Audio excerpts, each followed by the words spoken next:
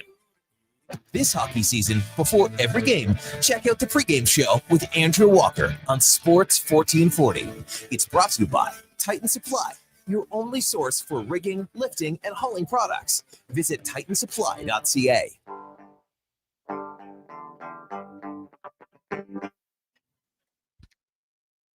Portions of this hour brought to you by Northwest Crane, available for all your lifting and equipment needs, specializing in selling and servicing cranes. Get lifting at northwestcrane.com. The Jason Gregor Show, the best of Edmonton sports talk and beyond. This is Sports 1440. Presented by PlayAlberta.ca, Alberta's only regulated online gambling website.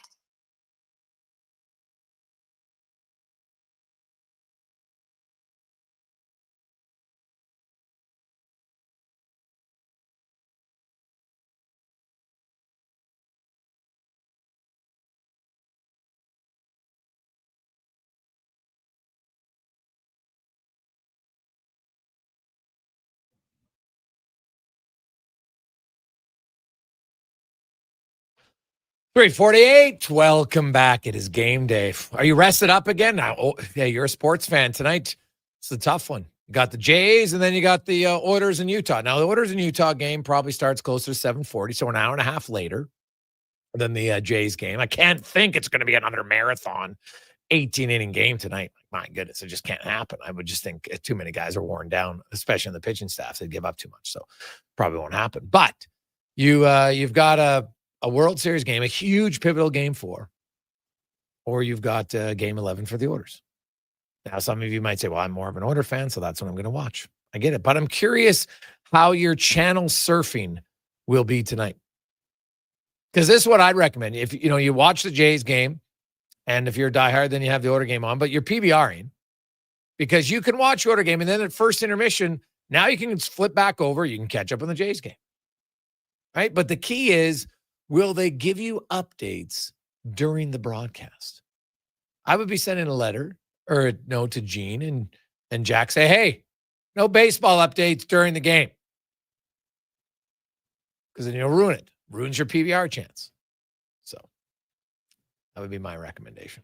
So we'll we'll see where it goes tonight, but it should be fun. I'll be watching the game live, but also having the one eye on the online feed for the Jays game tonight. Should be pretty fun. I cannot wait.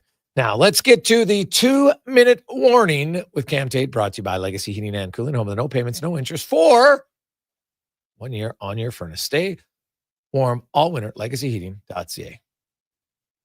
I have, as they say, been loitering around the game of hockey since the year 1979, when the Edmonton skies still carried that faint smell of rink coffee and ambition. I wasn't a beat reporter, heavens no, but one of those fellows who wandered the edges, scribbling the human bits, the family stories, the quiet triumphs, the laughter that lingers longer than the horn. But then came my first real game to cover, 2004, Western Hockey League, Red Deer Rebels versus the Medicine Hat Tigers. Before the anthem, I called my old friend and post-media stalwart, Dan Barnes. Barnesy, the philosopher with a press pass. Any advice? I asked, no doubt with the tremble of a rookie. He paused, and in that gravelly newsroom wisdom of his, said, write what you see, Tate. And there it was, the whole profession, distilled to 5 words and a shrug. Which brings us, by way of Zamboni and memory, to yesterday observation, courtesy of Gregor, resplendent in that blue suit that could outshine Rogers Place ice. In the 3 o'clock hour, he laid bare a most peculiar truth. Connor McDavid, the Mozart of motion, the Rembrandt of rushes, is not shooting the puck. Let that marinate a moment. 12 points on the season, 11 assists, 1 solitary goal. 1. The hockey equivalent of hearing Pavarotti hum instead of sing. Now, tonight, when the Utah Mammoth, or is it Mammoth as my notes suggest, take the stage against our Oilers, I invite you to join me in an act of quiet, sporting observation. Watch number 97. Watch when he has the puck, the gleam in his eye, the space before him like a blank canvas. Will he shoot? Will he pass? Will he, the greatest scorer of his generation, simply defer? Count them. Each touch, each hesitation, each act of artistry or abstention. Because sometimes what a man doesn't do on the ice tells us more about him than what he does. And tomorrow we shall gather again, the faithful and the curious, to write, as Barnesy said, what we saw and what we didn't. This has been the 2-minute warning. Gregor, Halley, Kruger, and Tate, with a pen, a stopwatch, and a little curiosity, and a box straws. Sports, 1440. Box straws. Okay, right what you see. Very true. And the great part about it is two people can watch the same game and still come away with things that they see different for a variety of reasons. Some cases, it's because we all have biases. It's natural. And people now, because it's easy. I'll watch a game with someone who who doesn't like Evan Bouchard. Evan Bouchard makes a mistake. I'm like, yeah, okay, made a mistake there, but you didn't even notice the 3 really good plays he made. Well, what are you talking about? So then we rewind the game. Well, what about this? Well, and it's like, no, that's a really good play. That's a really good play. That's a really good play. Yeah, you're right. That was a terrible play. But the one terrible play doesn't erase all the other good plays. And so it's the best advice I ever got from a scout is when you start watching for the mistakes the player makes, you miss most of the good plays they make. And that's a challenge for sure. Hey, McDavid not shooting that's the most Captain Obvious thing right now. The numbers don't lie. 2.8 shots per game. That is the lowest total. If the season ended today, that would be the second lowest total of his career. Only lower when in his rookie season. Do you know what his current third lowest was? Last year at 2.92. So, you've got last year 2.92, 2.8 this year. That's a trend. And it's something it's got to change. Now, McDavid's not going to get back to his outlier year. And I call it an outlier year because that's what it was. The year he scored 64 goals, he averaged 4.29 shots per game. That's the outlier for his career. Because if you look, the next highest is 3.9, but then a lot of them are 3.6, 3.3, 3.2, 3.07 when he scored 41 goals. So the 4.29, could it happen again? Sure. But when it's only happened once in 10 years, that's the outlier.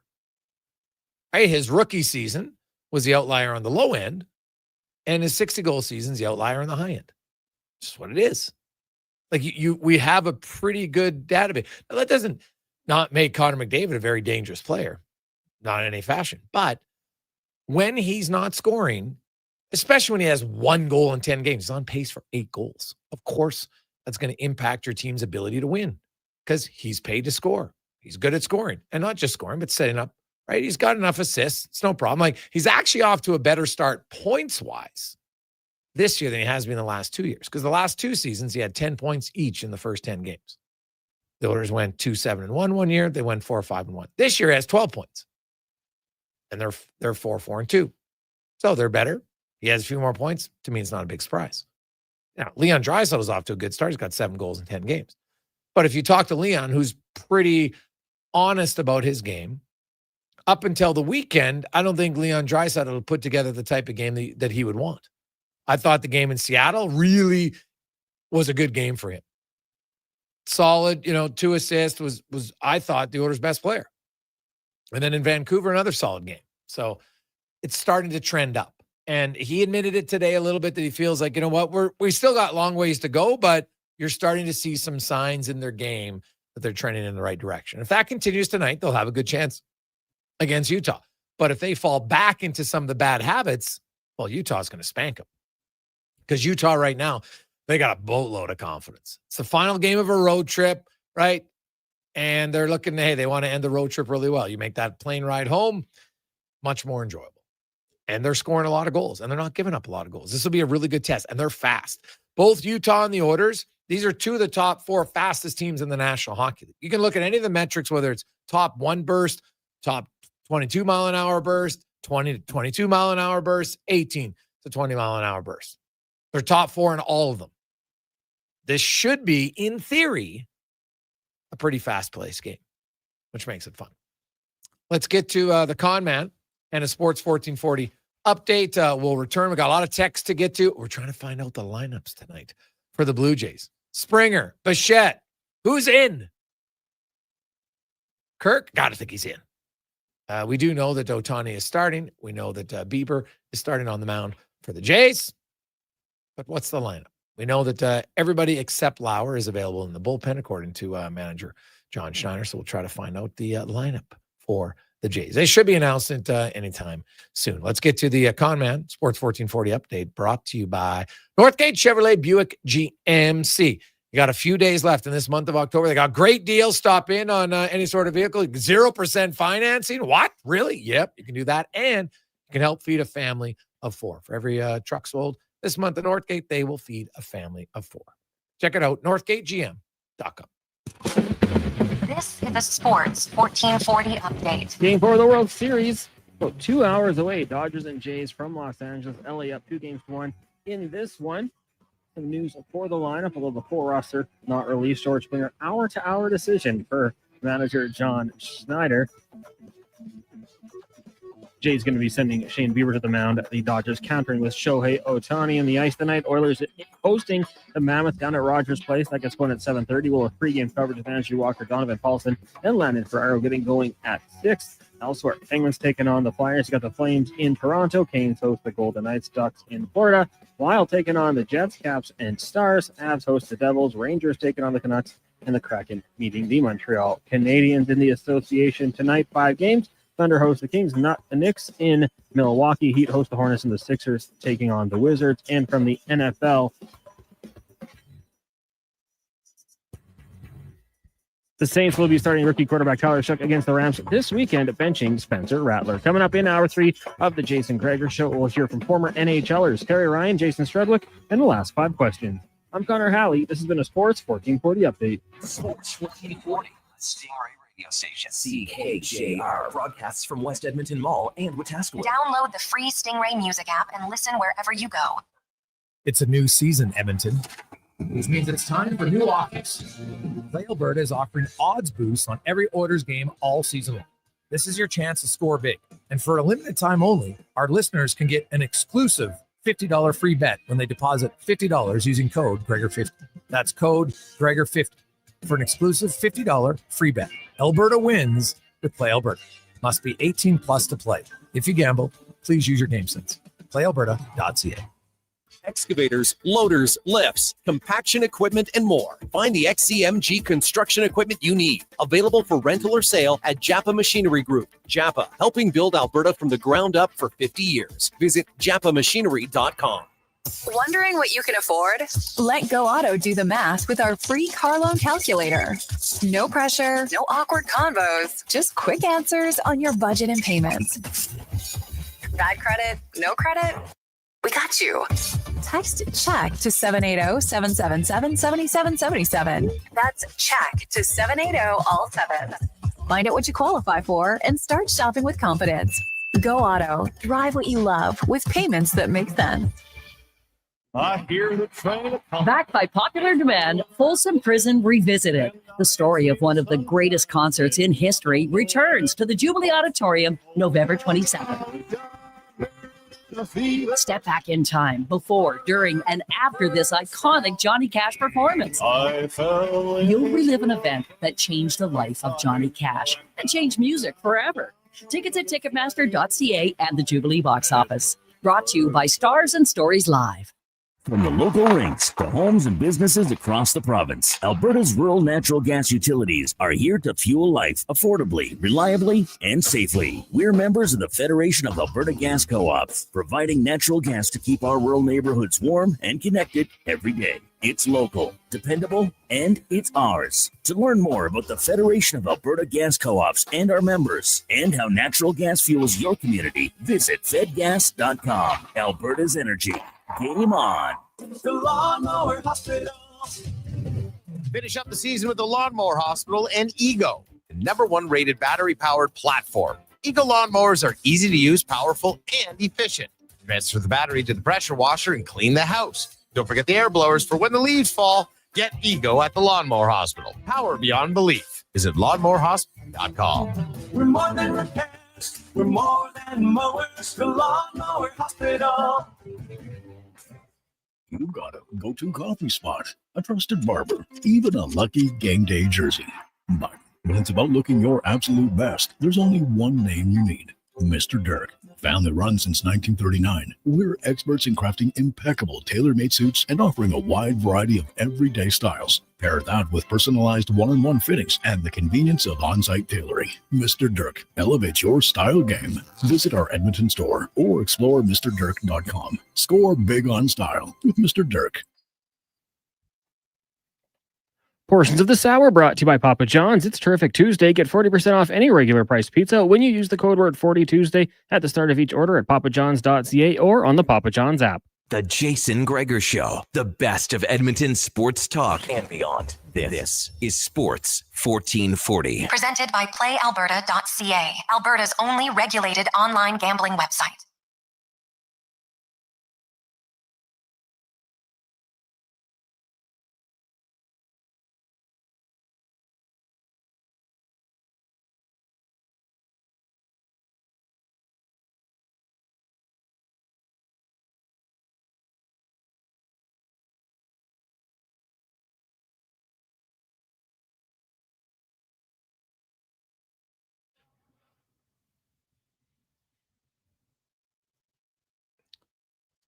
Just after 4 o'clock.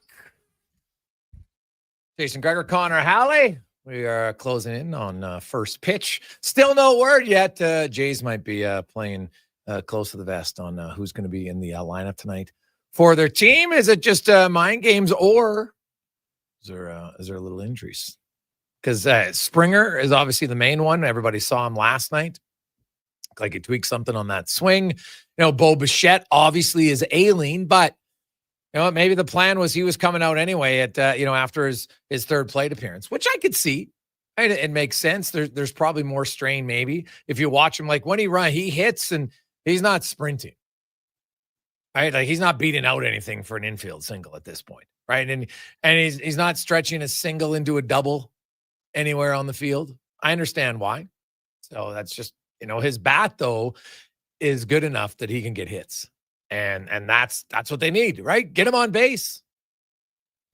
And then they'll go from there. So, I could see why Connor Falefa takes his position maybe defensively for the 7th, 8th, and the 9th, and obviously all the way to the 18th. But I would take his bat even at him being, 80% or what? I don't even know what number he's at. It's better than Connor Falefa at the plate. Like, the gap there is massive. It's massive, right? It's like the gap between Barger and Straw offensively is like huge. And that's why, to me, I would not take there. You cannot tell me that Straw speed is that much more than Barger's arm and Barger's bat than Straw. It's not worth it to me. Now, if you want to take him out in the 8th, right, for the final inning of defense, okay, I could live with that. You got a 2-run lead. Now you're going to play it. If it's a tie game, no chance. I wouldn't do that again. I don't think that's a smart move. It's the Gregor Show presented by PlayAlberta.ca. A boatload of games. You can't get a busier night in the NHL. PlayAlberta.ca. 16 games tonight. Lots of odd boosts. Lots of fun. Check it out at PlayAlberta.ca. Stratty's going to join us in a few minutes' time. Also, before then, would you like to, and who wouldn't? If you get one burger at McDonald's, you're driving by and someone just stops you and says, Connor, any burger you want. What is your one go-to every time? Quarter pounder with cheese, no pickles. Single or double? A single. Single. Yeah. Okay. I've never ventured the double quarter pounder. Ooh. The half pounder. Yeah, that is a lot. Not opposed to it, but I haven't got it before. I tried it once the other day. Oh, really? Not gonna lie, it was pretty good. It was really good. So, but I get mine with no onions, so that's good. Now, we have a $50 GC. So, you know what, Kurt? Let's just see how many peeps were watching the game last night. You were tired, you were nervous, maybe you napped, maybe you woke up again. Who knows? Because it was a marathon match. That was obviously one of the it's tied for the longest game innings wise. I think they say technically it wasn't the longest game because LA was at their first batter of the 18th that won them the game. So the other one had more, but there was like more plate appearances in this game. The duration of the game was the longest. It had most stranded runners in a game. It was wild, absolutely wild last night. So my question for you from last night, can you name the Blue Jay who struck out 3 times last night? Text in your answer, 833-401-1440. 833-401-1440. You get the correct answer, then you're right. The Springer's out, Cons? Springer is out, yeah. They announce it? So who's DHing? DH will be Bichette. Bo. Okay. With IKF at second. IKF at second. Okay. There you go. And everything else is the same. So that's tough news for them. So whoever struck out 3 times, text in 833-401-1440. 833-401-1440. We got a lot of guesses. You know who didn't strike out last night? That might have been the better question. Cons. Only 2 Blue Jays didn't strike out last night. Do you know who it was? Yeah. Who? Vlad. Yeah. The captain. Kirk. That's right. What about on LA side? Like, you kind of forget Will Smith struck out 4 times, Muncy 3 times, Hernandez 3. Now Hernandez, Kiki Hernandez, that is. The other one, Teoscar was pretty good last night. 4 hits in 8 plate appearances for them. So, but the Jays, yeah, they had one guy K 3 times and 2 guys that didn't register strikeout. Cons gave you that one. So 833-401-1440. We have a few guesses, and I think we got a correct answer, Cons. See it? There we go. So you're gonna get a $50 GC to enjoy some of your favorite McDonald's food. As we welcome to the show, former draft pick of the Montreal Canadiens, stars as Hitch in Shoresy, Terry Ryan joins us. TR, how you doing? Did you stay up? Because my God, like it was late in my play. That's like 4 a.m. where you're living. Yeah. Smack dab, you got it. It ended about 4 a.m. or ish. I was in and out. I stayed up till 1:30, and then I fell asleep on the couch. So things were happening, and it's kind of in my subconscious. But I did. I saw the end of the game. The last few hours were choppy. Yeah. It was a wild game, man. That long of a game. For me to be able to watch it all, it's almost like a badge of honor to say, hey, I remember where I was to watch that game. You know, the ending sucked, of course, for the Jays, but it was an unreal game. Like the Jays, they're battered, they're bruised. You got, Bichette's hurt and Springer's hurt and Kirk's obviously a little bit banged up. They took him out. And their lineup just wasn't the same, but what a gutsy effort by all their relievers. They went 10 straight innings before they gave up a run, which is pretty impressive. Yeah, I hope, I haven't heard much media today because of that. And I'm literally flying out in the morning, going to Grand Prairie for a fundraiser. And I had a house closed today. I haven't seen anything that's happened in the world.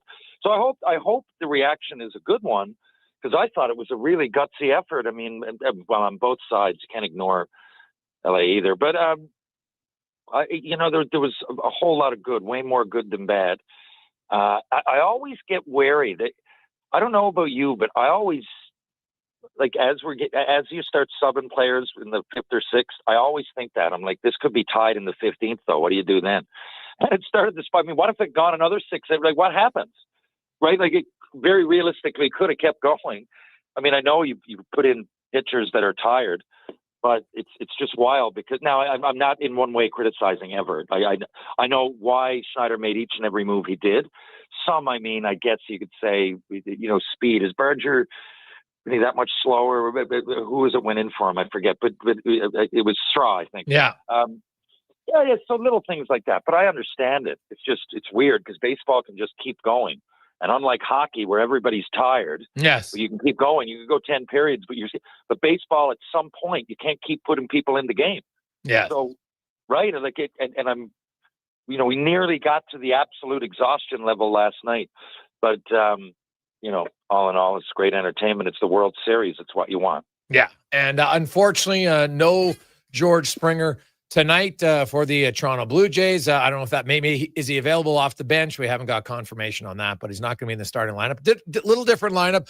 Lucas will lead off tonight. Then Guerrero Jr., Bichette is third, Barger's fourth, Kirk is fifth, Varsho sixth, Clement seventh, Jimenez eighth, and Kiner Falefa will bat ninth. And of course, Bieber will be starting for them. Meanwhile, the Edmonton Oilers playing at the same time. So sports fans in Edmonton, like sports fans at every NHL market tonight, because all 32 are playing, are probably going to be switching between their team and the World Series. The Utah Mammoth TR come to town, and a very exciting team right now. They score a lot of goals. They've won 7 in a row. They haven't given up very many goals. Their goaltenders playing great. This is a good test, but Leon Draisaitl had quite the comment this morning, and I know exactly what he's saying, and it's a subtle little jab, but it's not lacking in truth. Here's what his quote was when he's asked about, hey, Utah's off to a pretty good start. Obviously, they have a lot of skill, a team that's feeling it right now, but this isn't the time where it matters to feel it, right? You got to show it down the stretch. So obviously, they got off to a good start, which helps. It's going to be a great test for us. So a little backhanded comment. I kind of like it. He's like, yeah, you know what? Hey, yeah, they're off to a good start, but doesn't matter. Like, there's no Stanley Cup champions awarded in October is basically what he's saying. Well, I agree with them, right? I agree with them. And he's not really disrespecting Utah, or he's not saying anything we all don't already know, but it's true. I mean, this time of year, the Oilers are a perfect example. The last 2 years, I think 2 years ago, it was even worse. I think they were like 2-8 or something. And then they ended up going to Game 7 in the Stanley Cup final. So, and that's kind of the opposite example of what we're talking about. But, streaks are streaks.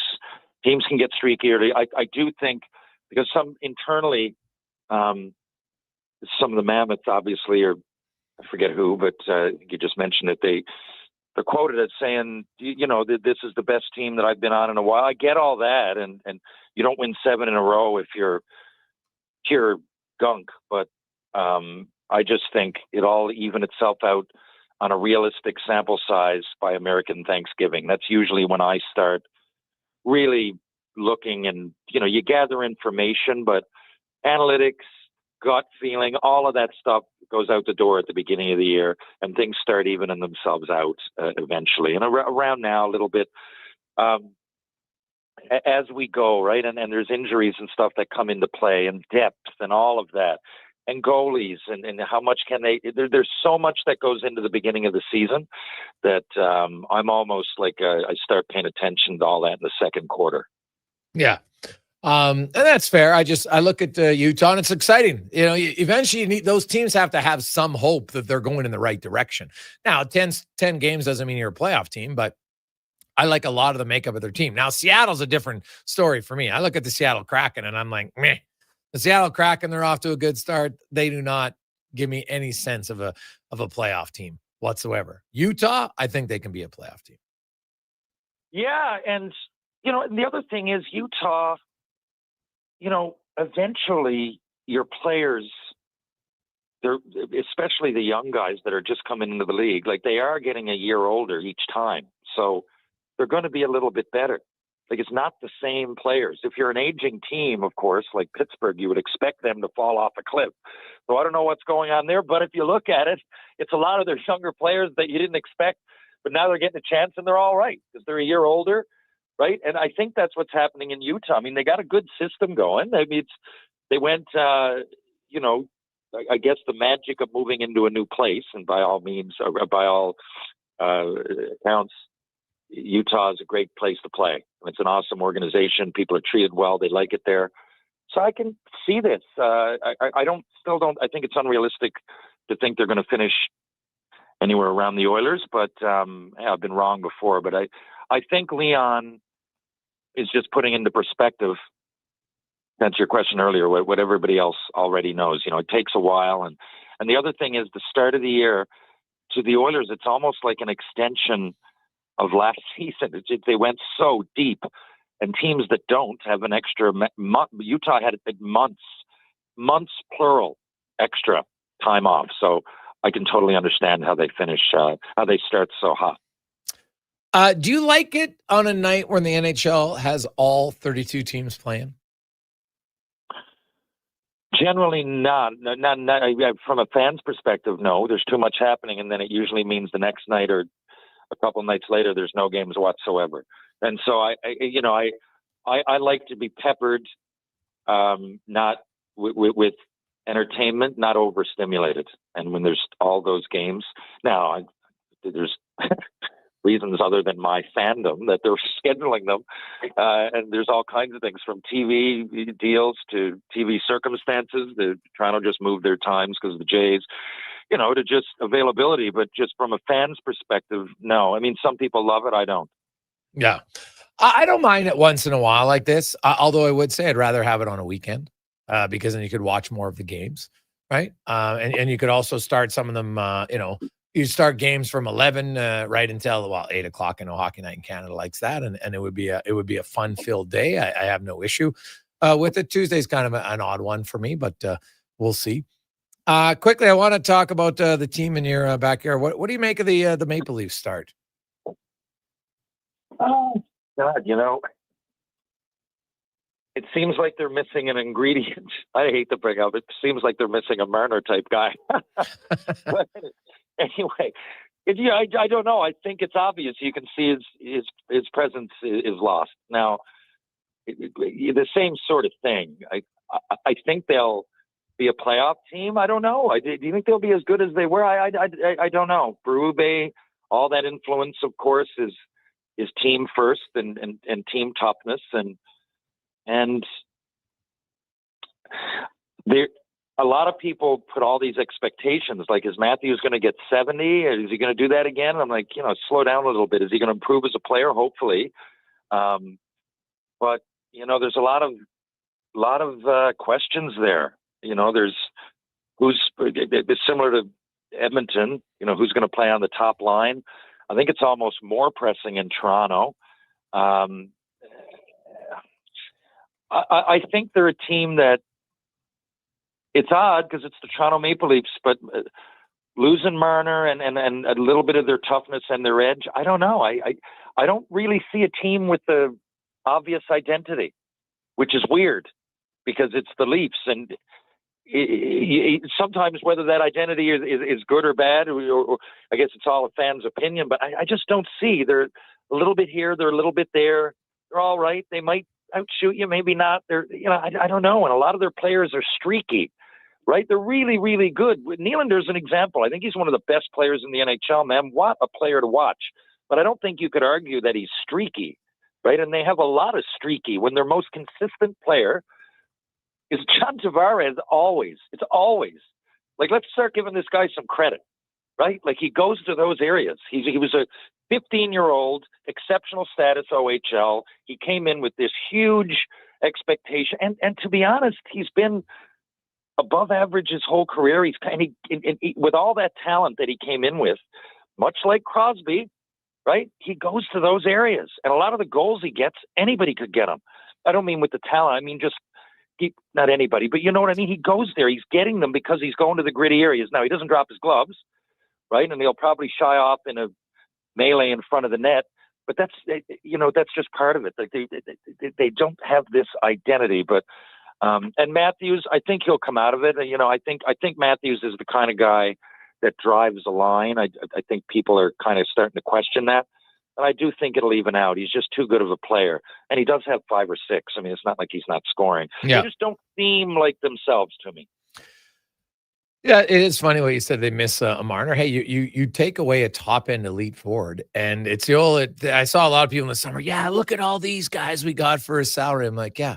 I will take quality over quantity all day long because you got 4 guys. So what are they going to prove? They would need someone to really step up as an individual in a top 6 role. That's what they would have had to say. You know what?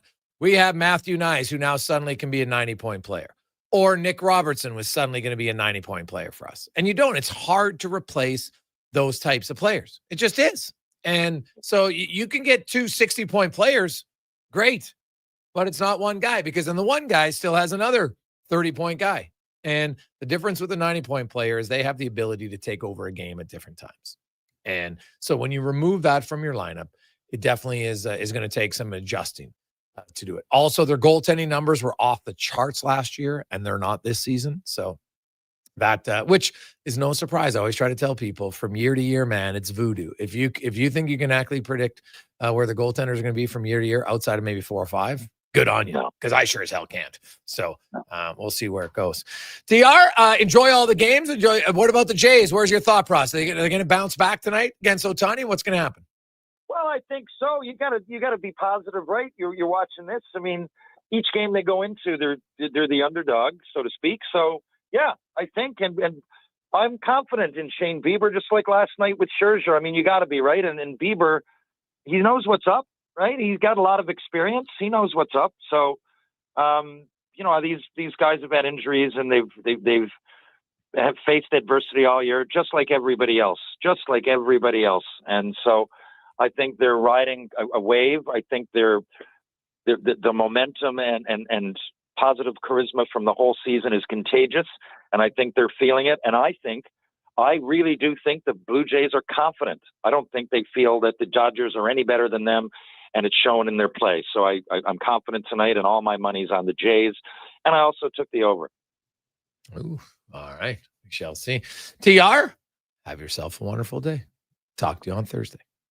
Thank you, Jason. Thank you, Connor. Thank you, Edmonton. I'll see you guys soon, and I'll be in Grand Prairie tomorrow. There you go. That's Terry Ryan. We'll take a quick break. Jason Strato joins us next on the Gregor Show, presented by PlayAlberta.ca. You'll see us digging holes. No, we're not looking for buried treasure. You'll see us digging trenches as well. And no, we're not building a fort. We're GS Construction, and you'll see us in neighborhoods throughout the Edmonton area. So what are we doing? GS Construction provides rehabilitation and upgrade services to Edmonton and surrounding communities. Some of our underground utilities have served us for years and are past their useful lives. We replace them, so they're around for years to come. Find out more at gsconstruction.ca. When pumpkins glow and night turns chill, there's one fall treat that fits the bill. A pizza shaped like a jack-o'-lantern with smiling pepperoni pattern. Thin golden crust, so cheesy and tasty. Get yours now, better be hasty. It's only around for a limited time for a spooktacular price, $17.99. Better ingredients, better pizza, yes, it's true. Papa John's Jack-O'-Lantern Pizza is coming for you. Spookily and proudly locally owned and operated. Carve out for a cause at the Jason Gregor Pizza Pig Out, presented by GS Construction. Thursday, November 6th at the Canadian Ice House, indulge in unlimited pizza from amazing local pizzerias while you help raise some dough for Kids Sport. Then vote for your favorite slice to help crown the People's Choice Award winners. Tickets to join Edmonton's biggest and best adult pizza party are just $30. Head to jasongregorpizzapigout.com for more details and to buy tickets. Michelle and Colette are sisters. Sisters who don't agree on much, especially when it comes to which hockey team is the best. Edmonton is the best, baby. Vancouver's #1. Even when it comes to meat snacks from Wilhawks. I love the Harris Wiener. The ham sausage rules. But they will agree Wilhawk beef jerky is the best. it might just be the only thing Alberta hockey fans can agree on. Others can try to imitate, but no one can duplicate Wilhawk beef jerky. Only available in Leduc. Get yours today, because you don't win friends with salad. Top quality flooring, locally owned, and Canadian products from Beaulieu. Yeah, that's CFI. CFI what? No, CFI, Custom Floors, Inc. From free estimate to professional installation, contact Custom Floors Inc. at customfloorsinc.ca. If you change your mind, take a chance on the touching line. Take a chance. Honey, I'm still free. Take a chance on me. If you need me, let me know. Gonna be around. If you got your place to go, when you feel it now. If you're all alone, with a free bird, that's all I'm still free. Take a chance on me. Gonna be my baby. Portions of this hour brought to you by Japa Machinery. Did you know that Japa offers in-house and on-site heavy equipment service? Rain or shine, Japa's service department is here for you. Visit japamachinery.com for all the details. The Jason Gregor Show, the best of Edmonton sports talk and beyond. This is Sports 1440. Presented by PlayAlberta.ca, Alberta's only regulated online gambling website.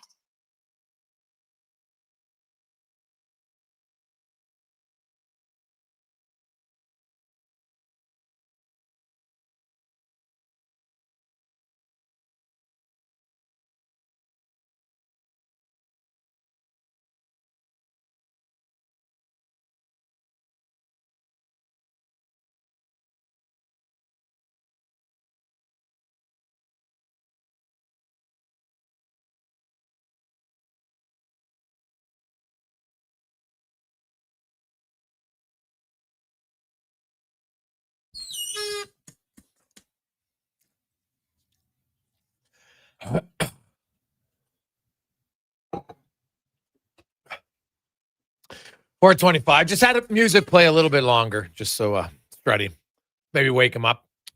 Cons, how many innings do you think Strutty could have lasted last night in the Blue Jays game? 9. 9. I think Strutty caps it at regulation, and then he's like, get the rest tomorrow. I think it could have got to 12 live. So I'm going to say 12 live because that was around 10-10, give or take. So I'm going to go with 12. Well, we'll see as we get to Struds On, brought to you by Action Electrical. Take action on your savings right now. Action Electrical, as they will help you solar for your home or your commercial building. ActionElectrical.net. Strutty, how many innings of the Jays game did you watch last night? I'm not going to lie. My son had practice, so I got home about the 7th inning, 6th or 7th, and I watched it right through. I couldn't look away. Okay. It was one of the most riveting sporting things I've ever watched because there was just so many storylines, like which team's going to run out of juice first with pitchers, or which team's going to make a mistake, or like it was crazy. I'm cheering for the Jays, but I just enjoyed the whole spectacle. It was. I couldn't look away. It was, you're watching, and the Jays, once, Springer left and he's not playing today, and then, Bichette leaves, and then Kirk is out, and they pulled Barger. It's the only decision in the game where I'm like, I didn't really like. Every other one, you're like, I might not have agreed with it, but all the pitching decisions worked. Right up. Eventually, it's hard to win if you don't score a run for 10 innings. That's just the truth. So, but as I was watching, you're just like, God, the Jays right now are the big underdog. Like if they would have won last night, it would have been amazing. Like it was just kind of like every time the Dodgers, other than maybe like, batters 8 and 9, you're like, oh my God, they could have a big home run here. And the Jays just didn't have that when their lineup got depleted due to injuries and scratches.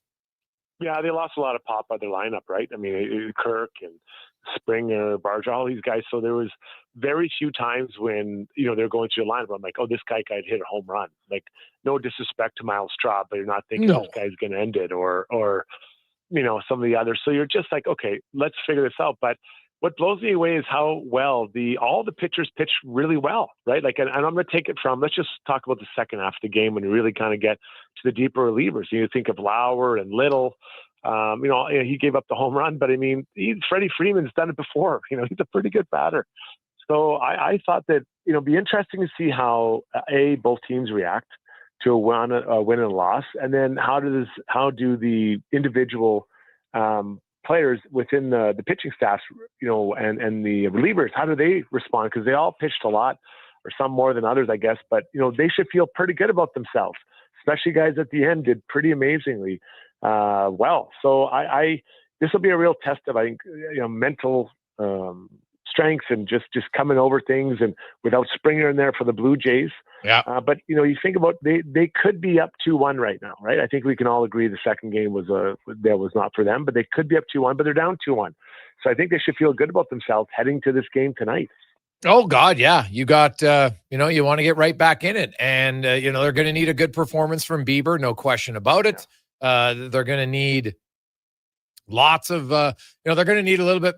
5 runs was good, no question. So you'd think, hey, if we can score 5 runs against Ohtani and them, that would be a good outcome potentially for them. So, we'll kind of see how it goes. But looking at, like, when you look at the Jays and, you start to get injuries, like, I look at Edmonton last year, when you get into the finals, man, health is the biggest, I think, unpredictable factor that leads to championships. And if all of a sudden Springer doesn't play, like, that just takes a big bat out of your lineup. Now, lucky enough, Bo Bichette is back, so he comes in, but you could have Springer and Bichette, and even if he's not in there the full 9 innings most games, you still have him. So now you take out Springer.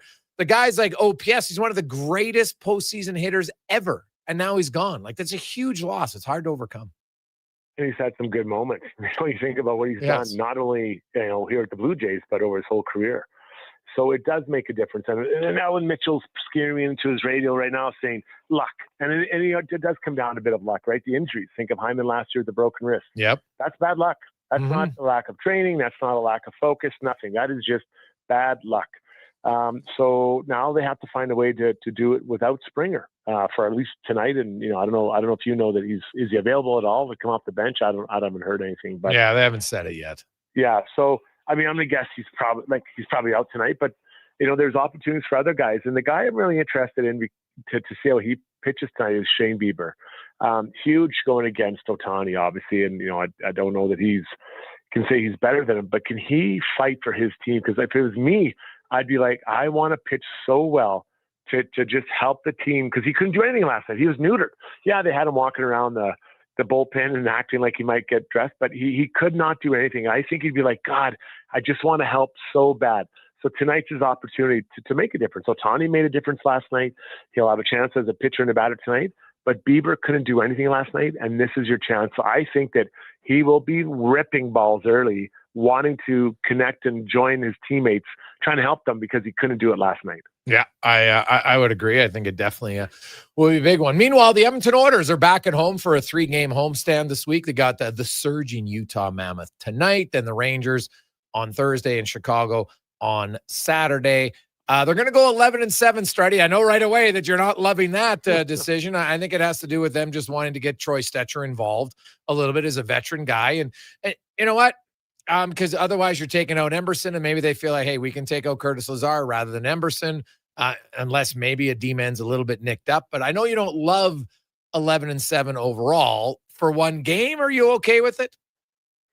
Well, I think the top 4, I don't think any of them would be really thrilled with how they've played. So, if I'm the coaching staff, I'm looking at it and say, hey, who do I want get more ice time? Is there a guy there that I'm like, yeah, he's really playing well? Maybe Wallman, but he hasn't played many games. So maybe this is just a chance. Maybe you pull a little bit of ice time off everybody.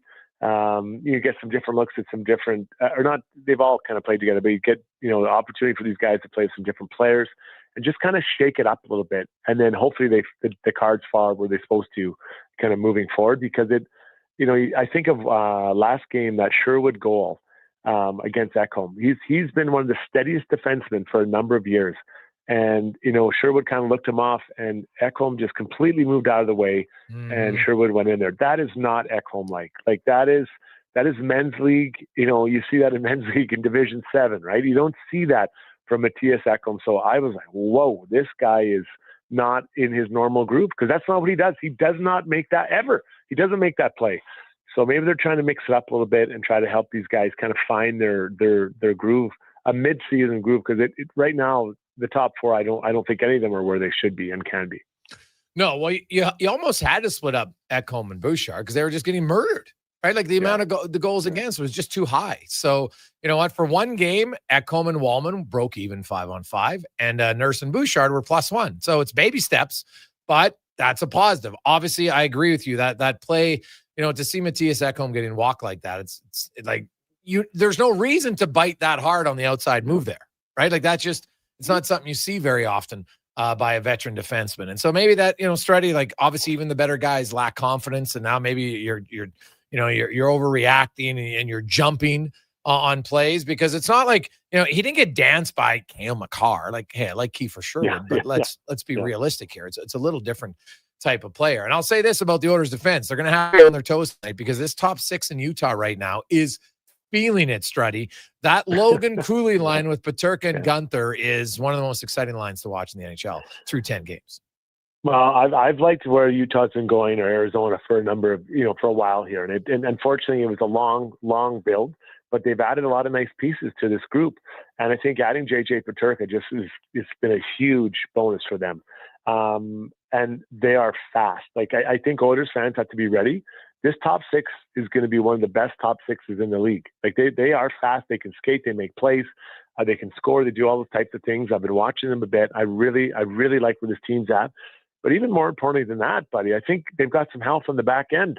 Last year they got just absolutely destroyed. And I remember they made the trade for Olimata, and I remember thinking, man, this is a pretty important move. And Olimata is a good D-man, but they had nobody. The guys were all smashed up and injured. So they're healthy back there. And they're feeling good about their offense. So the Oilers are going to have to be ready tonight. These guys play fast. Most shifts they're generating something or attacking you, and they play with no fear. They're not perfect defensively, so I think there's opportunity to expose those guys. And at times they make some poor plays, as young players do, but they are a good group of top six, and this is going to be a fast game. I actually like this matchup for the Oilers. I think the guys will be aware that this is a good team, but I think the Oilers have a lot of pride too, and they're a good team. And I think tonight will be a really good, fast game, and I think this is a good time for this matchup. Hyman is close. He was skating again today with the team, which is a good sign. It's Tuesday. His first eligible game would be Saturday. When he comes off Struds, and I know he hasn't played since last playoffs, are you putting him right on McDavid's line first game in? Man, there's been such a rotation of lines here, hasn't there? I think we're starting to see some duos come together again. Like it always comes back to Paul Colton and Leon, and let's be clear, if Leon didn't like playing with Paul Colton, he wouldn't be there that much.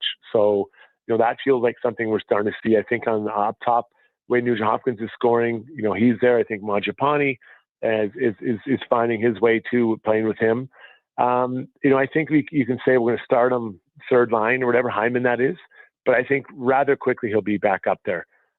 When you come back from an injury like this, when it's an upper body, especially wrist, usually your legs are pretty good because you can skate, you can get bagged. It's not like you had a bad back or a bad knee or a sore groin. You can't do that.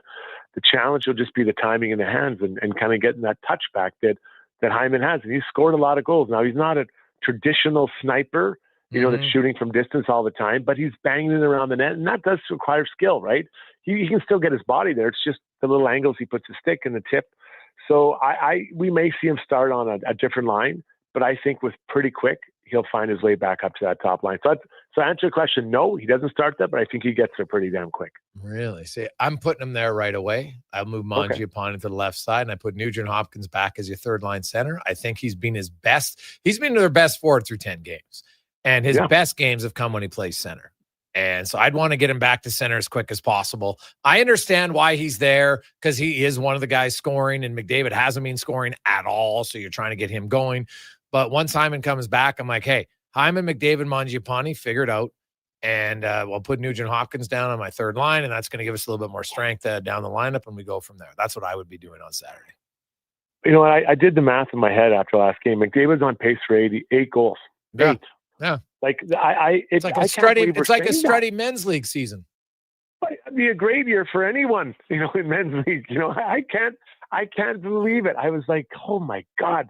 This guy's on pace for 8 goals. So I think for that reason, I think the familiarity with Nuge makes a lot of sense, at least in the short term, till McDavid gets going. Now, McDavid could have, a good week and he'll be 11 goals, right? Like that's how incredible he is. And maybe putting him with Hyman right away, I get for that familiarity, but he needs to get scoring. What did he have last year? Was it 26, 28 goals, something like that? 26 last year. Yeah. Lowest. So we're 10 games in and it's not over. I'm not saying he's lost his offense, but I think there's opportunities for him to get more shots to the net. I know he had a lot of attempts last game, but it just feels like he's looking for a play that maybe isn't there all the time or trying to overpass it.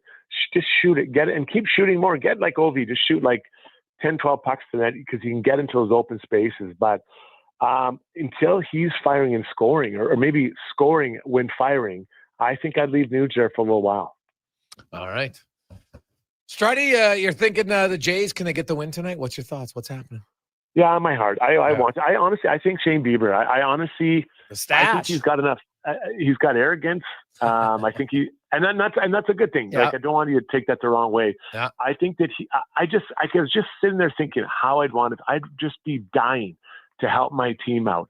and I think he'll be highly motivated. So I think he could pitch a whale of a game today. And then they find a way to get, Barger, same thing. He was sitting on this Kirk, same thing. They were sitting there watching towards the end. So and part of that's picking my heart, buddy, but man, they're a fun team to watch. Let's hope they get it done, because honestly, I don't want this series to end. Yeah, I think Barger's hitting a round tripper tonight, Strutty. Oh God, I hope so. I love Bam Bam.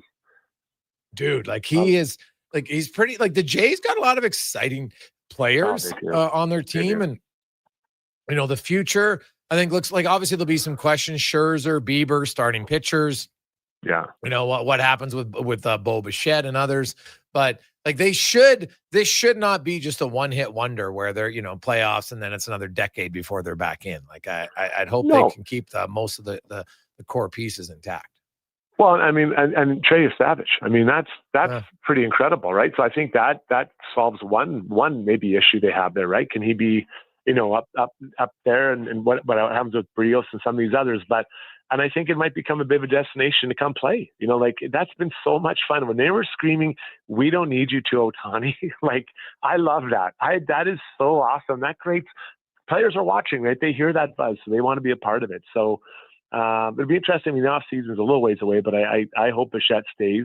And then you save it, and then you figure out with some of these other guys, like, does Bieber want to stay? He's got the 1 year. It's his option, I think, but maybe stays for 1 year, right? And see what he can do. So, but in the short term, man, if they can win tonight, because I want to see a best of three with these two teams, man. Yeah, no, it's very true. Strutty, always good to catch up with you, buddy. Enjoy the games tonight. You got hockey and baseball, channel surfing, so enjoy it. Yeah, it's going to be a fast game, guys. It's not on fast forward. That's how fast it's going to be. No, I agree. This will be these are two of the fastest teams in the NHL going at it. And that Cooley McDavid, I hope those lines go head to head a bit. That should be awesome. Oh, fun hockey, buddy. Enjoy it. Okay, have a good one. That's just Strudwick report brought to you by Action Electrical. We'll come back. We got 5 questions, spec, DVD, and more on the Gregor Show, presented by PlayAlberta.ca. Since 1971, The Brick has been committed to saving you more. Right now, hurry in to save up to $1,000 off sofas and sectionals, up to 40% off mattresses, and up to 35% off furniture. Plus, buy any 3 select major appliances and save 15% off. And if you can find a lower price before the end of the year, including Black Friday and Boxing Day, they'll refund the difference. Some exclusions apply. See in store for details. The Brick, saving you more. It's a new season, Edmonton, which means that it's time for new offers. Play Alberta is offering odds boosts on every Oilers game all season long. This is your chance to score big. And for a limited time only, our listeners can get an exclusive $50 free bet when they deposit $50 using code Gregor50. That's code Gregor50 for an exclusive $50 free bet. Alberta wins with Play Alberta. Must be 18 plus to play. If you gamble, please use your game sense. PlayAlberta.ca. At Leading Edge Physiotherapy, we believe that life shouldn't hurt. Now, that doesn't mean that we don't know that sometimes it really hurts. I mean, we've seen people at their worst moments in life, when they feel they have nowhere to turn, or at a time when they felt like their problem just wouldn't ever go away. We've also seen people who thought to themselves, it'll just go away on its own, or this is no big deal. I don't want to bother anyone about this. Don't know where to turn to, or think it's no big deal. Either way, we have the technology, techniques, and skills to help you get back to it, whatever your it may be. Life shouldn't hurt. LeadingEdgePhysio.com. The Lawnmower Hospital. Step into fall with Husqvarna and the Lawnmower Hospital. Husqvarna has chainsaws for the homeowner, farmer, rancher, or professional, available in battery or gas-powered models. Take care of leaves quickly with the power of Husqvarna blowers. You'll find it all at the Lawnmower Hospital, and you can see the full selection at lawnmowerhosp.com. We're more than repairs. We're more than mowers. The Lawnmower Hospital. Albertans celebrate a bounty of beautiful places to visit, boundless adventures to take, all in driving distance. And Sherwood Honda has the fuel-efficient vehicle that helps you go even further and appreciate more. Hybrid CRVs and Civics mean more thanks in your tanks, more great trips to be grateful for. And of course, Sherwood Honda is thankful for the chance to help you get there. It's a beautiful time of year, and it sure would be nice to hit the road with Sherwood Honda.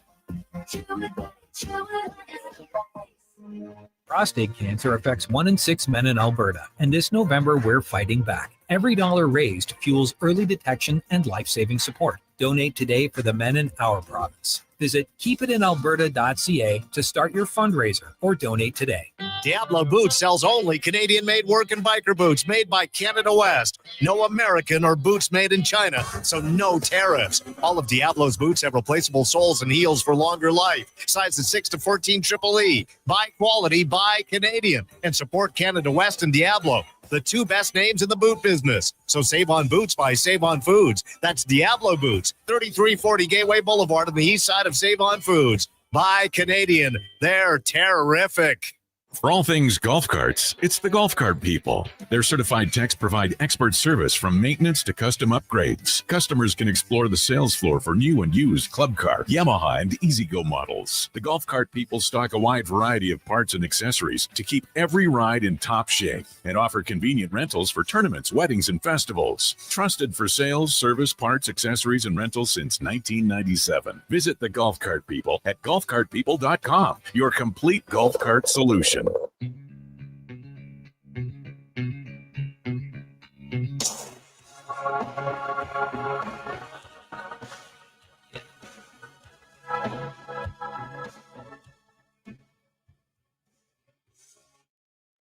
Portions of this hour brought to you by Cantork.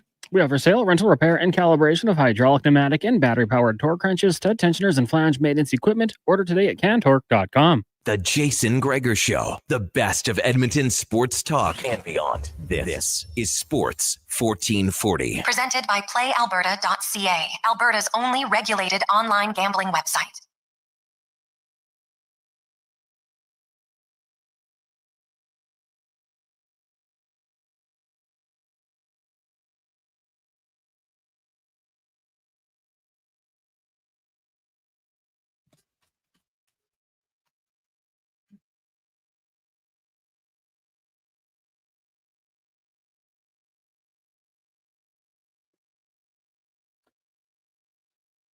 .448. Connor Halley, Jason Gregor here with you on Sports 1440, sports1440.ca, Oilers Nation, YouTube, Facebook, X, Instagram, Sports 1440 pages as well. Thanks for listening. Thanks for watching, as it's time to get to 5 questions brought to you by The Brick. We're saving you more. That's what The Brick specializes in: furniture, mattresses, appliances, big screen TVs, and more. The deals never end at The Brick and thebrick.com. It's time for 5 questions on the Jason Gregor Show. All right, Jason, question number 1. Game day. Let's get a prediction for the Oilers Mammoth, and you can throw in a bold prediction as well. Go ahead. I am going to say the Mammoth roll on. Play continues, and Dylan Guenther, 1 goal, 1 assist. All right. Well, I actually have the Oilers losing for the 3rd time in overtime / shootout tonight. They're facing a team that's kind of rolling, and the Oilers aren't there. Now, I could be wrong. They could switch out anytime. So I'll go that, and my bold prediction will be that Trent Frederick scores his 2nd goal of the season. Question number 2 for you. Mammoth been a team that I've been paying attention to quite a bit the last few years. Obviously, the move and the Oil King connection. So outside of the Oilers, is there a team this season that intrigues you you've been following along with? Oh God, yeah. There's a few of them for sure.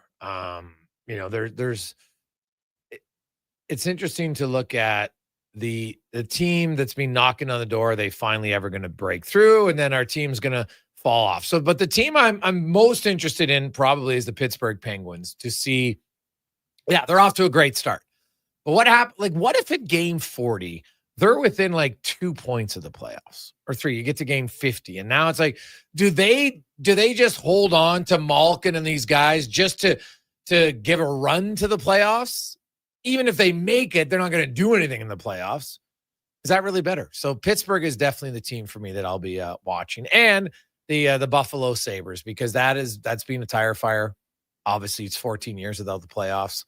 Can they finally get in? Like, you look at the East, the Florida Panthers currently have the 2nd wild card spot with 10 points. The team with the fewest points in the East has 8. So, like, it's super tight to start. Like, there's no separation. You look in the West, and you've got Calgary that's 5 points back, and San Jose's 4 back, and St. Louis is 3. But in the West, in the East, it's very early. There is like, you win 2 in a row and you go from 16th to 8th.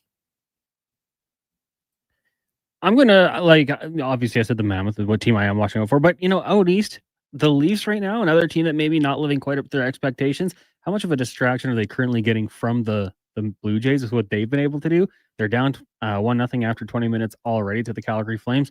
That's another team I'm just kind of watching out for. Them and the Lightning as well. 2 teams in that division who kind of been stables to the top. It's early, I know, but towards the bottom, those are teams that I've been watching for here to start the season. Question number 3. Give me one reason why the Jays bounce back and win tonight. Sports. Because a lot of people think, it's emotionally challenging, they're spent. So I'm going to go with sports, and, the unexpected always happens, and history. The last time the Dodgers won a playoff game of 18 innings, they lost the next 2. So I will go with that. I'll say fatigue. The Dodgers had all those guys playing the entirety of the game. I'm hoping that maybe a little bit of a wear and tear there, and then motivation for the Blue Jays. Those guys that weren't playing had to watch that. Hope they come out firing, ready to go here. Thanking Kirk, maybe Bo Bichette for as long as he plays, if Springer gets into the game at any point. But I think that might be a motivator for them. I want to ask you this question. Some people called it quits on the game last night at certain points. Not you, I, or Strutty, or TR. But is there ever a point for playoff sports where you would say, this is too late, I'm going to bed? I had an early morning practice today that my alarm was going off at 5:50. I was not happy at 5:50 in the morning. Now it's my job, but if it wasn't my job, could I have tapped out? I might have. I don't think I would have. I'm a pretty big sports fan, but I might have. So for me, I felt like, it's my job. It's my responsibility. It's a World Series, for goodness sakes. Like, Jays might not be in it for 30 years. You never know. So we have to watch it. I think for people out there that, got a real job, got to work, that you can just look, and everybody's going to be different. But you say, okay, well, maybe I can go to work. Can I come home and nap right after work? Like, you got to have a plan, right? Like I would, at that point, I'm pot committed. I would have stayed up until, 20th inning. Like, I think eventually it would have ended not much longer because there was just no arms left. But yeah, I don't think I have a drop dead point. Like I said, and I tweeted out last night, Cons, we live in Mountain Standard Time in the best sports viewing time zone in the country. It's not close. I know some of you say, yeah, but PST was earlier. Yeah, but think about it. On a Monday night Stanley Cup final game, it starts at 6:00 here, but that's 5:00. How are you getting home in time? You got to have your boss that can let you off work early. And even then, you got to get off real early, right? And then the games that start, they always start at 6. So even though that game went 6 hours, or what is it, 6.5, almost 7, it's still only 12:50. It wasn't 3 in the morning, right? It wasn't 4 like TR's. So I've always said Mountain Standard Time or Mountain Time Zone is the best sports watching time zone in North America. Yeah, I had a buddy who grew up in Halifax, and he would tell us, like, oh God, you wanted to watch hockey night in Canada, you're going to the bar, like it was tough. So yeah, I would agree with you. Mountain Standard Time, fantastic. I don't think there is a time I would have gone to bed. Like, if that game kept going, I mean, this show might have dropped off. You and I might have been falling asleep at the wheel here. But no, I don't think there is. I think I would have kept on going until whenever it would have gone, because it is just such a rare circumstance. The Blue Jays in the World Series, no chance I would have gone to bed. Question number 5 for you. The final question tonight. Joaquin Phoenix and Julia Roberts celebrate their birthdays today. So if you were doing a double feature, you had to watch one of each of their movies. Which would they be? Go ahead. I think for me, Ocean's 11. We should have asked Strutty this question. I'm sure he would have had a totally different answer. Ocean's 11, because I think that's just a classic movie. And in the spirit of Halloween, I'm going to go away from Gladiator and say Signs. All right. So if I'm going, I would start with Aaron Brockovich. I like that movie, even though I know it, so maybe that's not a great one. And then you know what? I'm going to go with the movie I haven't seen, but everybody said it was unreal in. I've never seen Joker with Joaquin Phoenix, and I suppose he was unreal in the movie. So that's what I'm going to go with, Cons. I did not like that movie. but do not see the second one. Yeah, I heard the second one's bad. But why didn't you like the first one? I don't know. I think maybe it wasn't what I was expecting. I might have been expecting a little bit more action or something, All right. a little more to it. I didn't love it. I know everyone else did, essentially, but I wasn't a fan. I might have to give it another go, maybe with a different outlook going into it, but I did not enjoy it. All right. That's valid. Hey, nothing wrong with being honest. You didn't like it, so I get it. Yeah, like I was trying to think of another. Oh, actually, you know the other Julia Roberts movie that's actually really good. Have you seen Wonder? No. Oh my God. Yeah, you watch that. Maybe when you watch when Benny's like 10. Yeah. With your wife and with Benny. It is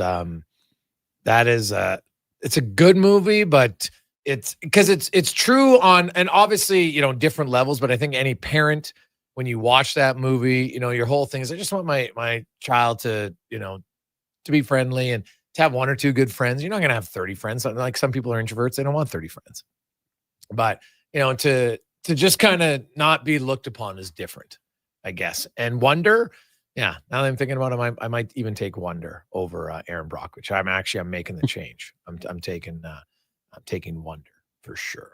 So she's good. I mean, she's got a lot of good movies. Pretty Woman, I've said it before. Great soundtrack. No, the soundtrack is unreal. The movie's kind of stupid, but the soundtrack. Great soundtrack.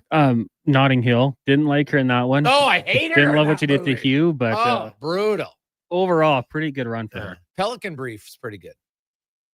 See, I don't think I've seen that one. Oh yeah, no, Pelican Brief's pretty good. So, like she's, obviously she's a good actress. She was never my favorite.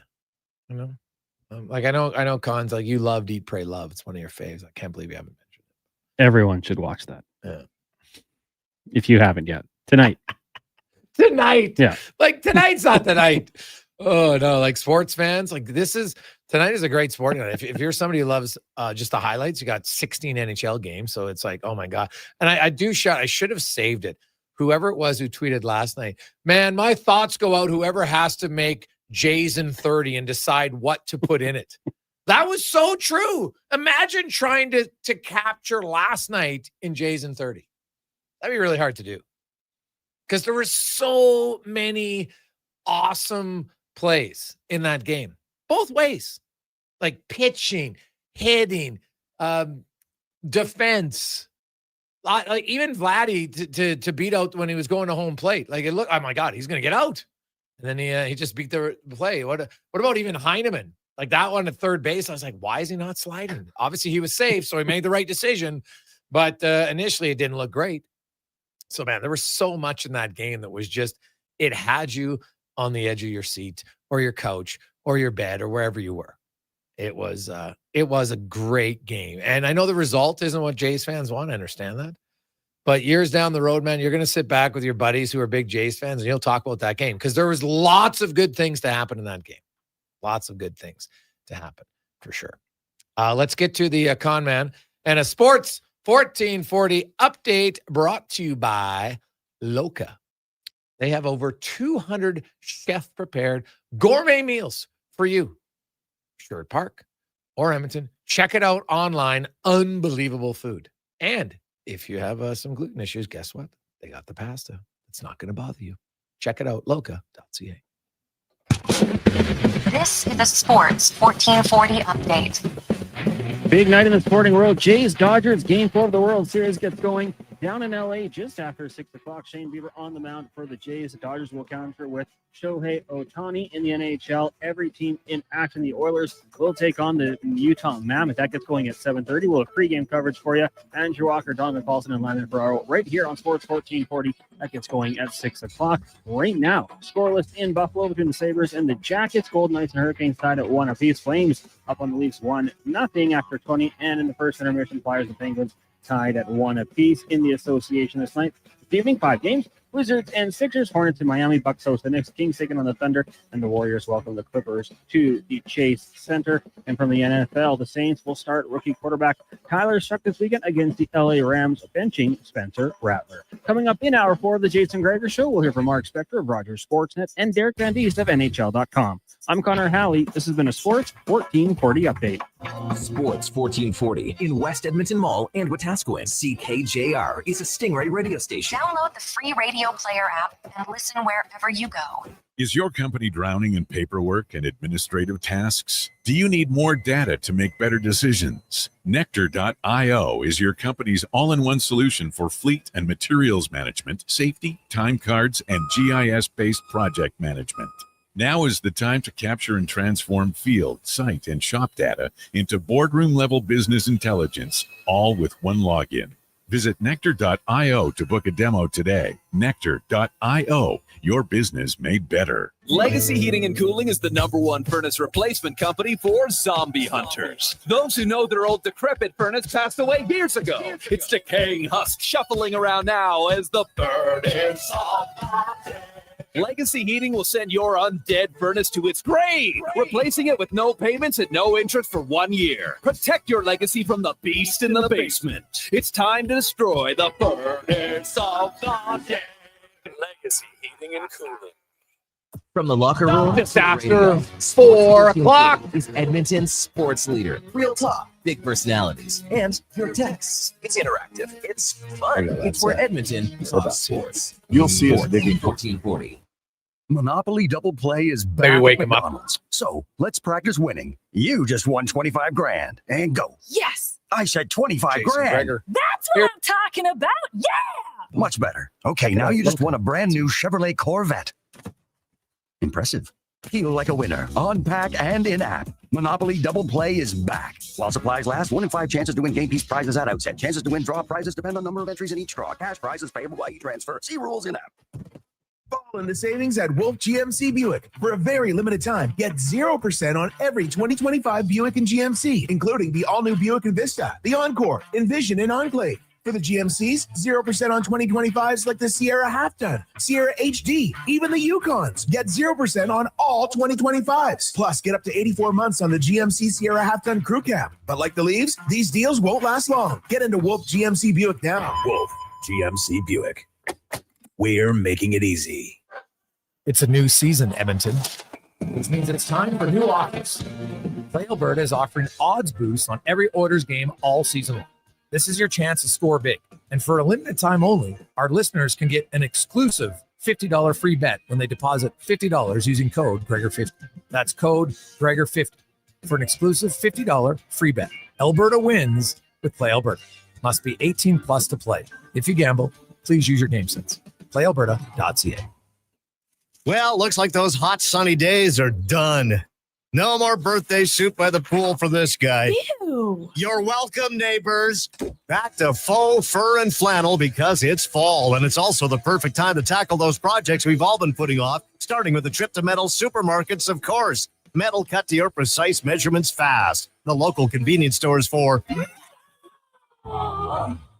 Southside, West End, metalsupermarkets.com.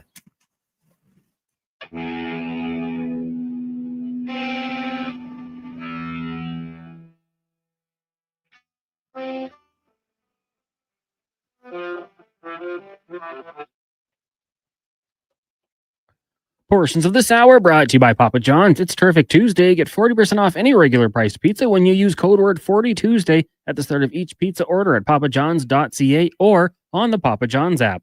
The Jason Gregor Show, the best of Edmonton sports talk and beyond. This is Sports 1440. Presented by PlayAlberta.ca, Alberta's only regulated online gambling website.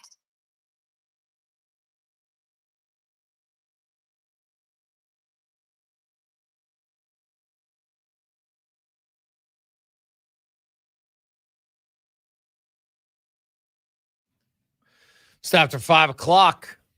How are you? Game day. It's the Gregor Show presented by PlayAlberta.ca. Casino, live dealers, lottery, instance, sports. They got it all in one place.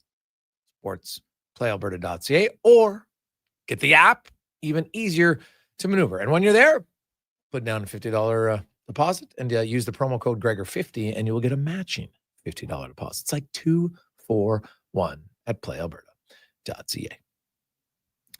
833-401-1440, 833-401-1440. You can text us in our inbox. Lots and lots to discuss on the program today. We got baseball. We got the busiest night you can have in the National Hockey League with all 32 teams in action, including the Oilers, hosting the Utah Mammoth tonight as the Utah wraps up a 4-game road trip before they go home. As we get to the Spec Report, brought to you by GS Construction, your underground infrastructure specialists. Simple things you take for granted: running water, roadways to get to and from work. They are a key part of all of it, and they're hiring. If you want to work for a fantastic company, go to gsconstruction.ca and look up careers. As Mark Spector from Rogers Sportsnet joins us. Spec, good afternoon, man. How you doing? Good. Just looking at the Blue Jays lineup here, seeing the base running errors from last night on TV. They were pushing the envelope a little bit sometimes. Well, they were aggressive, no question. You know, the Connor Halley one was, you know, it's like, geez, do you shoulder check there? Like, he didn't hesitate, so I guess that part was good. But, man, like, there's kind of cardinal sins on when you get thrown. Like the Schneider one, I'm sorry. I don't see – I get being aggressive, Spec, but that wasn't even remotely close. No, that one was a little bit, like I come from the school where you say, especially in a close game, especially when it's late, when one run can win it, I don't mind when you say, I'm going to force the defense to make a play, and if they make a great play and I'm out, well, I'll tip my cap to them. But if they don't make a great play, we probably win. Like, I'm okay with that. But at this level, asking the Dodgers to hit a cutoff man and then throw a strike home, that's not a great play. That's just really for this level of ball, these levels of teams, it's a routine play. So, yeah, kind of Falefa was a tight play at third. I don't mind it. And I think, Jason, we're not talking about the runner's responsibility on either one. Both plays are in right field. Both runners are running from second to third. They're looking at their base coach, right? This is, it's right or wrong. That the blame or the credit for the decision for that runner going home or going to third or wherever, that's the third base coach's call, 100%. Oh, no, I totally agree with you. That's what I'm saying. Like, it's, Schneider's coming around. You're watching your base coach. I just thought that was – I know, hey, Vladdy's coming up now. He wouldn't have got to hit. Of course, they're going to walk him at that stage when you got Isaac, Connor Halley behind you. So maybe that's in the back of their mind. But even then, I'm like, hey, one wild pitch, Connor Halley gets a bat on the ball. You never know what could happen. So I just I thought that was one where it was a little bit great, sure. I'll give it to you. It was a great game. Oh, I will give Hernandez credit. Like, he picked that ball up so smooth in one motion in the bare hand to get it up to his infielder pretty quickly. That definitely played a role. But it was a magical game, man. Like, the ending sucked for the Jays. And, man, I'm sitting there and like, how are they still in the game? When you look at the lineup, once you had Springer out and you had Bichette out and you had Kirk out and Barger out, like, it wasn't even close. Like, threats almost every inning for LA. And there was lots of times where there wasn't many threats for the bats of the Jays, but they just kept grinding. And, man, did their bullpen do great.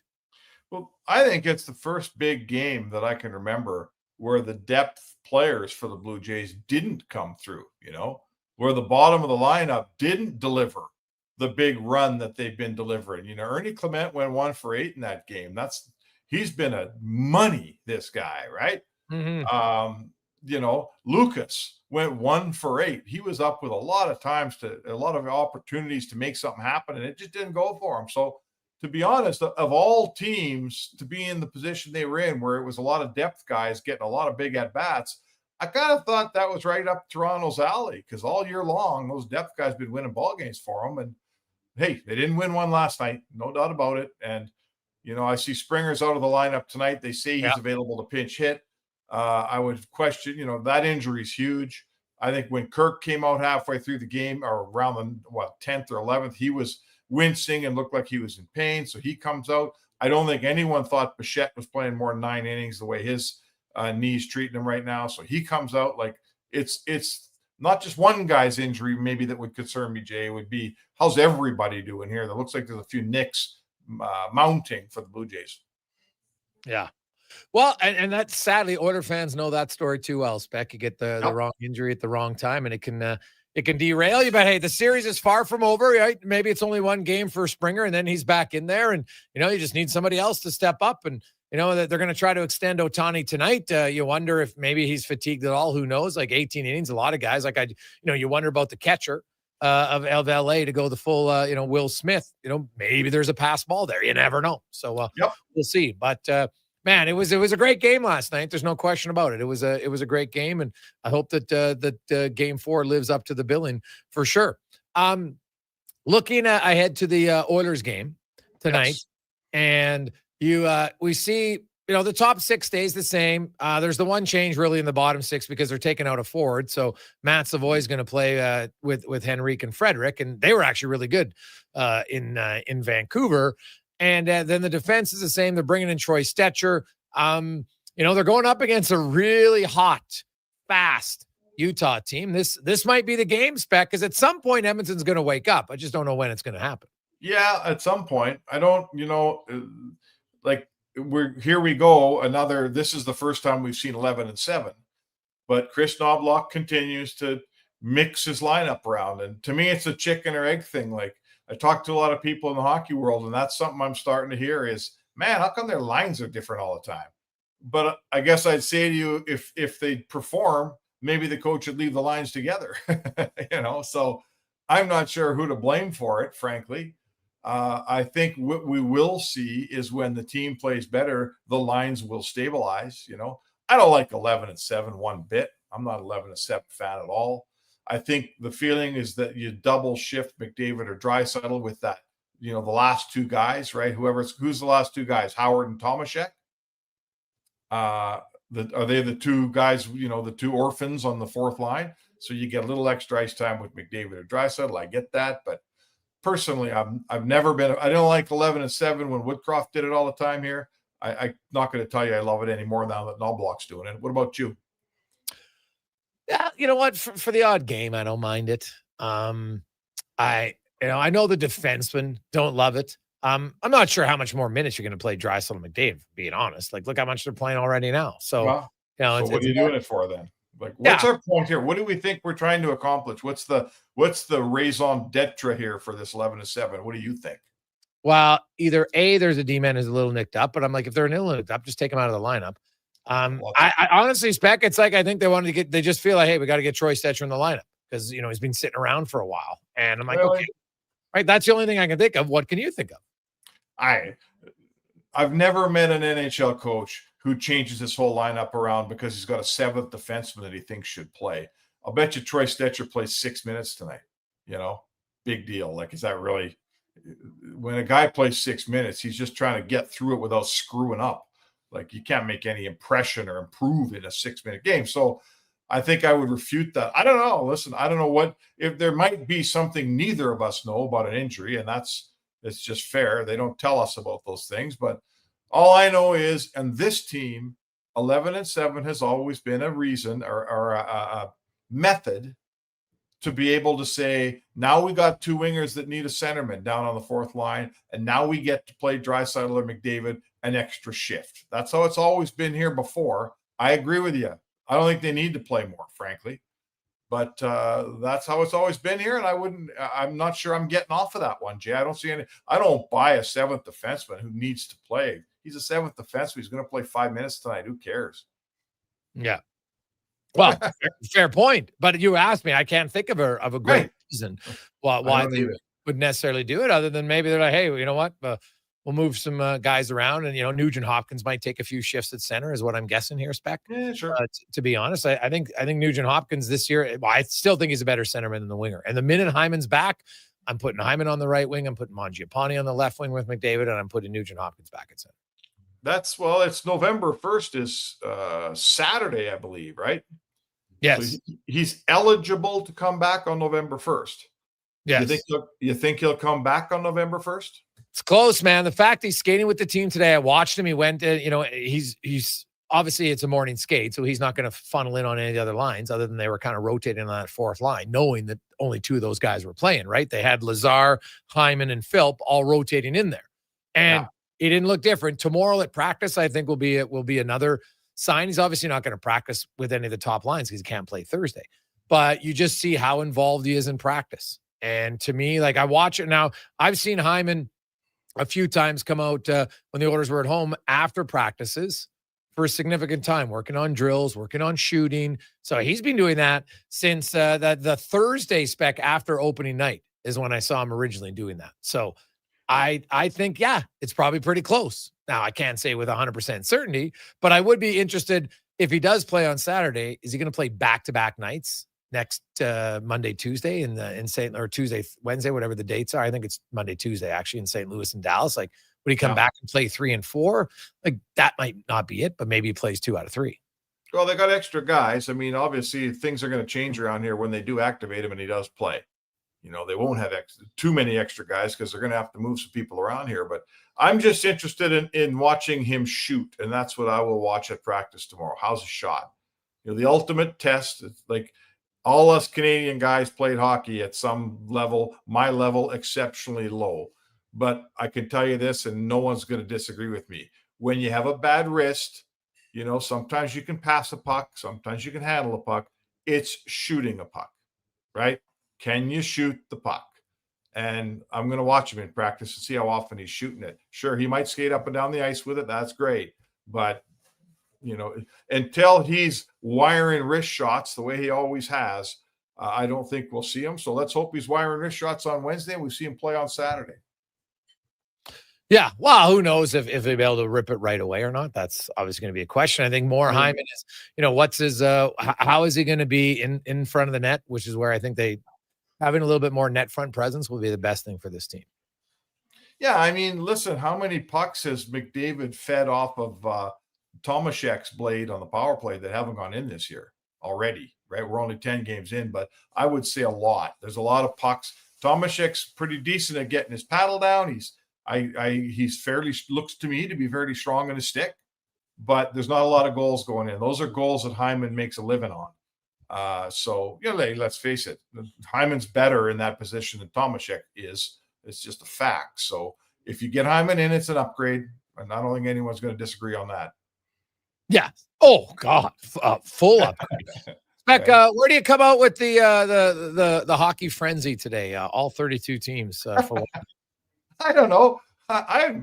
It's fun, you know. Why not? It's kind of, do the Blue Jays throw a bit of a wrench into it here in Canada? Like, I guess I'd ask my listeners or our listeners, you know, how are you going to handle it when the Blue Jays are starting at 6 and the Oilers are at 7:30? You know, let's assume that you got one TV. Who gets the primary viewing here? I'm trying not to watch the Blue Jays game in the press box because I find I don't concentrate on the game I'm being paid to concentrate on. But I'll tell you what, man, this Blue Jays game. With that, Spec. I know this Blue Jays game is pretty big in our country. So yes, I think it's cool. All 16 teams are playing, but there's one country where I'm not sure how much it matters right now, and one city in the U.S. I think a lot of baseball people in the U.S. are still watching, right? Like, how could you not be intrigued by last night's game? Right? Like, I don't buy that only fans of the two teams like in the final are the only ones who now that you might not watch every pitch. Yeah, like you like last night when it's on social. Oh, they're in inning 10. Oh, geez, I'm turning in. You know what I mean? Like, and then people tune in. They're like, well, now I want to see it. Like, it's almost like it got 2 games. Although I will say this, Spec, last night was another great reminder that we live in the best sporting time zone in North America. It was still late here, but it was gross late out in the Eastern province, and I know Pacific time's 1 year 1 hour earlier than us, so better end time. But usually the start time sucks because if you got a Tuesday night Stanley Cup, Wednesday night Stanley Cup final game, and you got to try to be there by 5 o'clock, it ain't happening very often. Well, I'd say this too. We should. You know, this is worth noting, Jason. They changed the rule in the regular season. They put that runner on second base in the 10th inning, right? And there's debate, as there always is. That's a fundamental change in a 150-year-old sport when they decided to do that. That's frankly, if I'm not mistaken, that kind of comes from slow pitch or softball, that rule. But, right? But we watched last night. I've covered a lot of AAA ball for 5 years, and I saw some 14, 15, 16 inning games. The ball gets crappy when it gets past about 12 innings. We saw last night, it does get a little dreary. It's okay when everything's on the line, okay? This was a World Series game, and it mattered. I stayed up like everybody else. I went to bed at 1 a.m. just like everyone else did because I couldn't turn the game off. But I don't want that game in May, June, July, or August, right? I don't want to watch that game in July. So the rule that they made in the regular season, it's a damn good rule, and we should be happy for it. And then when you get 18 or 16 innings in the Fall Classic, you go, holy man, this is really something special. Oh, yeah. Well, it's like the shootout. It's different, but, the shootout ends it, and that's why you get the shootout. Yeah, right. playoff Shootout disappears in the playoffs, and it should. Yeah. Oh, God. Yeah. I would not want a runner starting at second base in the playoffs. I saw some people suggest that. I'm like, no, that's not what you want in the playoffs. You're playing the exact way the entire start to finish. I get why the regular season changes because it's, for time, it's for player injuries, all those sorts of things. I get it. I totally understand it, but in the playoffs, it's different. And I love that both teams both leagues, play their proper rules, start to finish in the playoffs, which is awesome. Yeah, it's fun. It's fun. Everyone gets, we all watch some ball. I mean, in the summertime, I'm that guy, like so many of our listeners. At 5 o'clock, the Jays come on, the barbecue's on at the lake, the Jays are on TV. I got a half an eye on the game. But it's fun at this time of year to sit down and focus and watch every pitch of a baseball game. Like, I'm okay with it. I'm not doing it in May and June. I'm here to tell you, very seldom will I watch a 9-inning ball game in the summer. But at this time of year, are you kidding me? Every year, man, it's one of the great treats in sports for me. Yeah, no, it's very true. Spec, get to the rink, enjoy the game. And we got a lot of people texting in and said, hey, maybe Spec should write an article while he's watching the baseball game and half on the orders. It might be more attentive. I don't want to use the word more accurate, but you walked yourself into that one, Spec. Even I was thinking it the minute you said that. All right. Okay. Have a good one, buddy. We will chat with you at the rink. All right, Jay. There you go. It's Mark Spector. Yeah. It can take a good guys like PS Spec. I love your takes on your articles. So there you go, Spec. They do like it. But hey, if you're not chirping, you're not having fun. We'll come back. It's a Gregor Show presented by PlayAlberta.ca. More on the orders in Utah, the Jays, and the Dodgers. If you're driving home, we'll update you on who is in. Well, we can tell you George Springer is not playing tonight, at least in the opening lineup. Is available to be a pinch hitter if needed later on in the game. But they're going to give him a full game's rest. Bo Bichette will be the DH tonight. Connor Halley will be the second baseman. Rest of the lineup, pretty similar than what you saw in game one. Or sorry, not game one, in game three. Quick break. We'll return to the Gregor Show presented by PlayAlberta.ca. Since 1971, The Brick has been committed to saving you more. Right now, hurry in to save up to $1,000 off sofas and sectionals, up to 40% off mattresses, and up to 35% off furniture. Plus, buy any 3 select major appliances and save 15% off. And if you find a lower price before the end of the year, including Black Friday and Boxing Day, we'll refund the difference. Some exclusions apply. See in store for details. The Brick, saving you more. When pumpkins glow and night turns chill, there's one fall treat that fits the bill. A pizza shaped like a jack-o'-lantern with smiling pepperoni pattern. Thin golden crust, so cheesy and tasty. Get yours now, better be hasty. It's only around for a limited time for a spooktacular price, $17.99. Better ingredients, better pizza, yes, it's true. Papa John's Jack-O'-Lantern Pizza is coming for you. Spookily and proudly locally owned and operated. Action Electrical's projects team takes the field, folks. Ready to execute the entire play for new commercial builds. Absolutely. They're masters of design build, sketching strategy from initial blueprints to core electrical infrastructure. The team never misses on complex projects. Known for handling big league constructions and major renovations, ensuring flawless execution, hire the Action Electrical team to bring home a win for your project. Visit actionelectrical.net. Albertans celebrate a bounty of beautiful places to visit, boundless adventures to take, all in driving distance. And Sherwood Honda has the fuel-efficient vehicle that helps you go even further and appreciate more. Hybrid CRVs and Civics mean more thanks in your tanks, more great trips to be grateful for. And of course, Sherwood Honda is thankful for the chance to help you get there. It's a beautiful time of year, and it sure would be nice to hit the road with Sherwood Honda. Ritchie Brothers Auctioneers presents a massive 4-day unreserved heavy equipment auction at their Nisku site, October 29th to November 1st, 8 a.m. Live online bidding on offer. Core construction heavy equipment, trucks, trailers, nearly every industry covered, including over $20 million of ag equipment. Register to bid online. It's free. Priority bids, timed auction, on-site viewing today. Sale starts tomorrow. Demand for equipment is strong. Contact your local territory manager to consign. More at rbauction.com.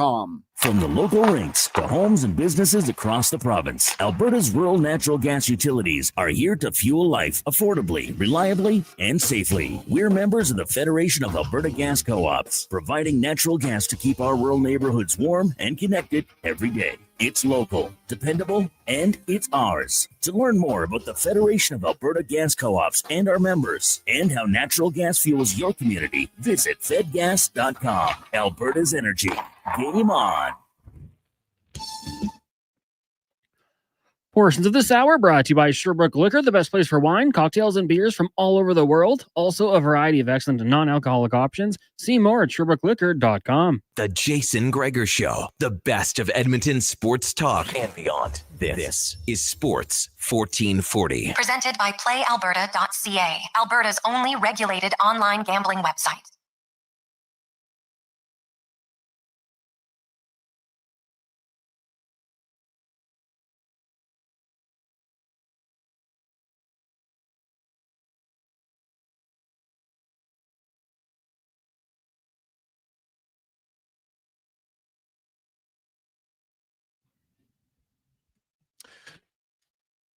.528. Welcome back, Jason Gregor,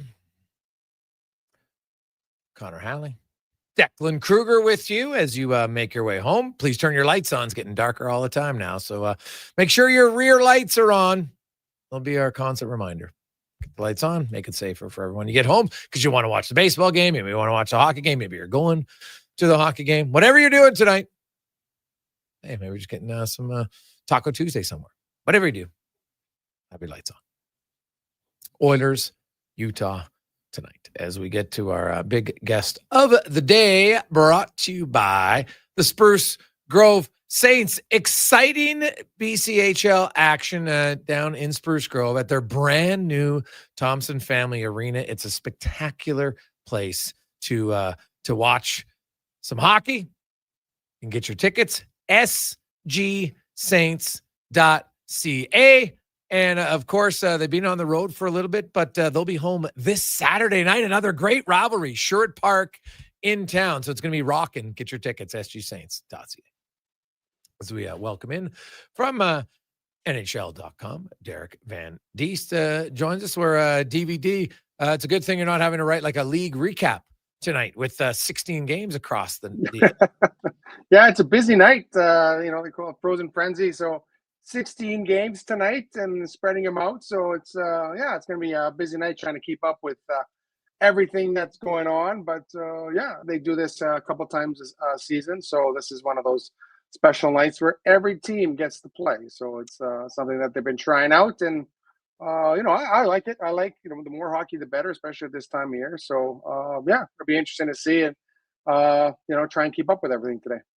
What did you make of Chris Knobloch's comments about how, because he was asked about, continuity to changing up the lines. He's like, well, I don't want to change the lines all the time, but we're not doing much, basically, is what he's saying. Like, he even split up McDavid and Draisaitl, and he gave him a long look. And I think he goes, well, they weren't as forceful as we'd expect. So where do you come? There's some people like, well, the reason they're not scoring is because they're changing lines all the time. And then they're like, well, but I could keep the lines who aren't scoring together. Well, I don't know if that's going to score more. It's kind of like a chicken and the egg. Which one do you think? Which one do you think comes first here? Yeah, for sure. And I thought it was interesting. What do you say? 50 hours? You need about or 50. I can't not 50 hours. 50 minutes. 50 minutes. Sorry, 50 minutes or 50 shifts. I can't remember what. Yeah, 50 shifts or 50 minutes to really get a good read on the lines. Them playing together 50 minutes. But I don't know if you have a line that's played 50 minutes together this season because you got to keep switching them. But I think the logic going in, they said, okay, we're trying to incorporate some new guys in the lineup. We have a bunch of guys that have never played in the league before. We have a bunch of guys that we don't know much about. We don't know how they're going to fit in. So at least we have McDavid and Draisaitl. We know what we're going to get with them. And a lot of pressure was put on that top line to kind of carry all the offense while everyone else tries to find their footing. And I just think right now, to me, that's what preseason is for, is try and figure out some combinations, who works with what. Trent Frederick obviously didn't work with those two guys, and they've tried a few other different combinations, but they're trying to get something that sticks consistently. And I think it's a situation where you have a lot of guys that are still trying to find their way through the league. They're still trying to find their game. And so when you have individual players still kind of working their way through the league, it's tough to kind of find consistency in a combination with other players. And I think they just it's like a Rubik's Cube. You just keep flipping the sides, hoping that you'll eventually come up with a color type thing. And he keeps doing it. And I think part of it starts with, you're right, he wasn't getting the type of production 5-on-5 that he wanted from his top guys. Now he's splitting them up, and he's trying to find guys that can play with him. So I think they're still going to tinker with the combinations until they find something that at least kind of sticks a little bit, at least kind of works. And right now, 5-on-5, the Oilers are struggling to generate much. So I think that they keep kind of flipping that Rubik's Cube, hoping that, they'll eventually find a color. Yeah, you look at, Nugent Hopkins, McDavid, and Mangiapane, and, even if the line goes well, I'm not sure how long it'll last, because Zach Hyman, whether it's going to be Saturday or maybe it's next Monday or Tuesday, he's getting close to returning. Is there one line, though, that, you've seen, because they are playing basically, the same three lines. Obviously, there's only 11 forwards. So you can't have all four lines the same. And they just moved Savoy up to play with Henrique and Frederick, who were really good in Vancouver. But, is there one line where you say, hey, I think there's potential here? Well, that's a good question. I don't know. I think, they're trying to get that second line going. I think, and I think Henrique's got to he's starting to kind of find his game. And I think if he can kind of drive a line, I think that really helps him out. And, Thomasek to me has done good things, but still, like I said, he's still a 29-year-old that hasn't played in the league. He's got some skill. I think he can skate. He can keep up. But yeah, like right now, you look at the lines that they have going tonight. I don't know if there's anything that really, really stands out for me. Like, it's just one of those things that, I don't see them finishing the game this way. Obviously I see them starting the game this way, but I'm not convinced they're going to finish this way this game, especially against this Utah team. These guys are flying right now. And you're talking about, we talked to Andre Churne this morning, and he's like, he's found the right combination. He's got these guys going. He's got all the lines. He said, we have 4 lines that really have great chemistry, are really playing well together, are really coming together. So it's complete opposite in what Utah's doing, is they found their chemistry as opposed to the Oilers still looking for theirs. So I really do foresee there's going to be still a lot of changes, a lot of movement going around along in the Oilers. And when you play 11-7, you have, as former coaches say, you have more chances to move the chess pieces around. I think you have a little bit more leeway up front. So we'll see what happens with that tonight. Yeah, I will say this about Utah. Their top lines are really humming, right? The Cooley, Paterka, Gunther lines playing great. Schmaltz and Keller, oh my goodness, Schmaltz was tied for the league lead. Technically, he was leading because he had more goals than Jack Eichel, each with 16 points. And that you got to be very leery of him and Keller right now. Not to mention their other line. Well, yeah, they're rolling right now, and Dylan Gunther's playing really well, and I think that's a big thing for Oil Kings fans, watching Dylan Gunther kind of develop here before moving on to the next level. Yeah, their lines are rolling right now, and I think I've watched a few Utah games. Basically, I watch because I want to see Gunther play, but I think it's one of those things that they really make you pay if you turn the puck over. Like, they can come back at you in a hurry, and I think they also a really good job of keeping the puck in the zone and kind of wearing you down that way. So they have a lot of skill on that team, and I think it's nice for that franchise to finally kind of spend money and try and bring in some good players. And I was talking to JJ Paterka this morning. Like, he's another guy that they brought in didn't want to resign in Buffalo, so they traded him to Utah, and he's fit in like perfectly well there. Said he didn't know anyone on the team when he got there, but he's fit in really well. So he's another skilled guy in that mid-20 area that can kind of grow together. So there's a lot to be excited about this Utah team, but I think they have a lot of good veterans that have won before, that have played played the game at a very, very high level in the playoffs, and the rookies and these younger guys are kind of feeding off them. So there's not a lot of holes in this Utah lineup from what I've seen so far, 10 games into the season. So it's going to be a pretty good test for the Oilers today. Just because Utah can keep coming at you. They can keep rolling those lines, especially if they get you pinned in your own zone. I can't remember who they were playing last week. They had them pinned in the zone for the almost entire second period, it seemed like. So, yeah, this is a team that can keep coming at you, and there's really not a lot of drop-off between the first and the fourth line. No. Well, their two lines are really scoring for sure. I look at their bottom six is physical. They chip in here or there. Like Jack McBain hasn't scored yet, but he's going to. He's like, to me, he has all the potential to be an Adam Lowry. The way he plays and his size and checks, all that stuff. I quite like it. So that part's very good. But looking at the Oilers and, Nurse and Bouchard, you had to do something. You had to split up Ekholm and Bouchard. They're getting murdered. Like you had to.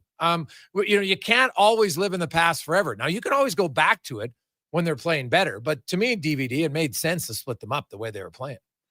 Oh, they for sure they were, because neither Bouchard or Ekholm were playing very well. And Ekholm's getting walked more often this season. I think I've seen this season than he had in all his time here at Edmonton. He's obviously not back to the level that he was before he got hurt. The foot speed's not there yet. I think he will get there. The timing's not there yet. He's not reading the play like he used to.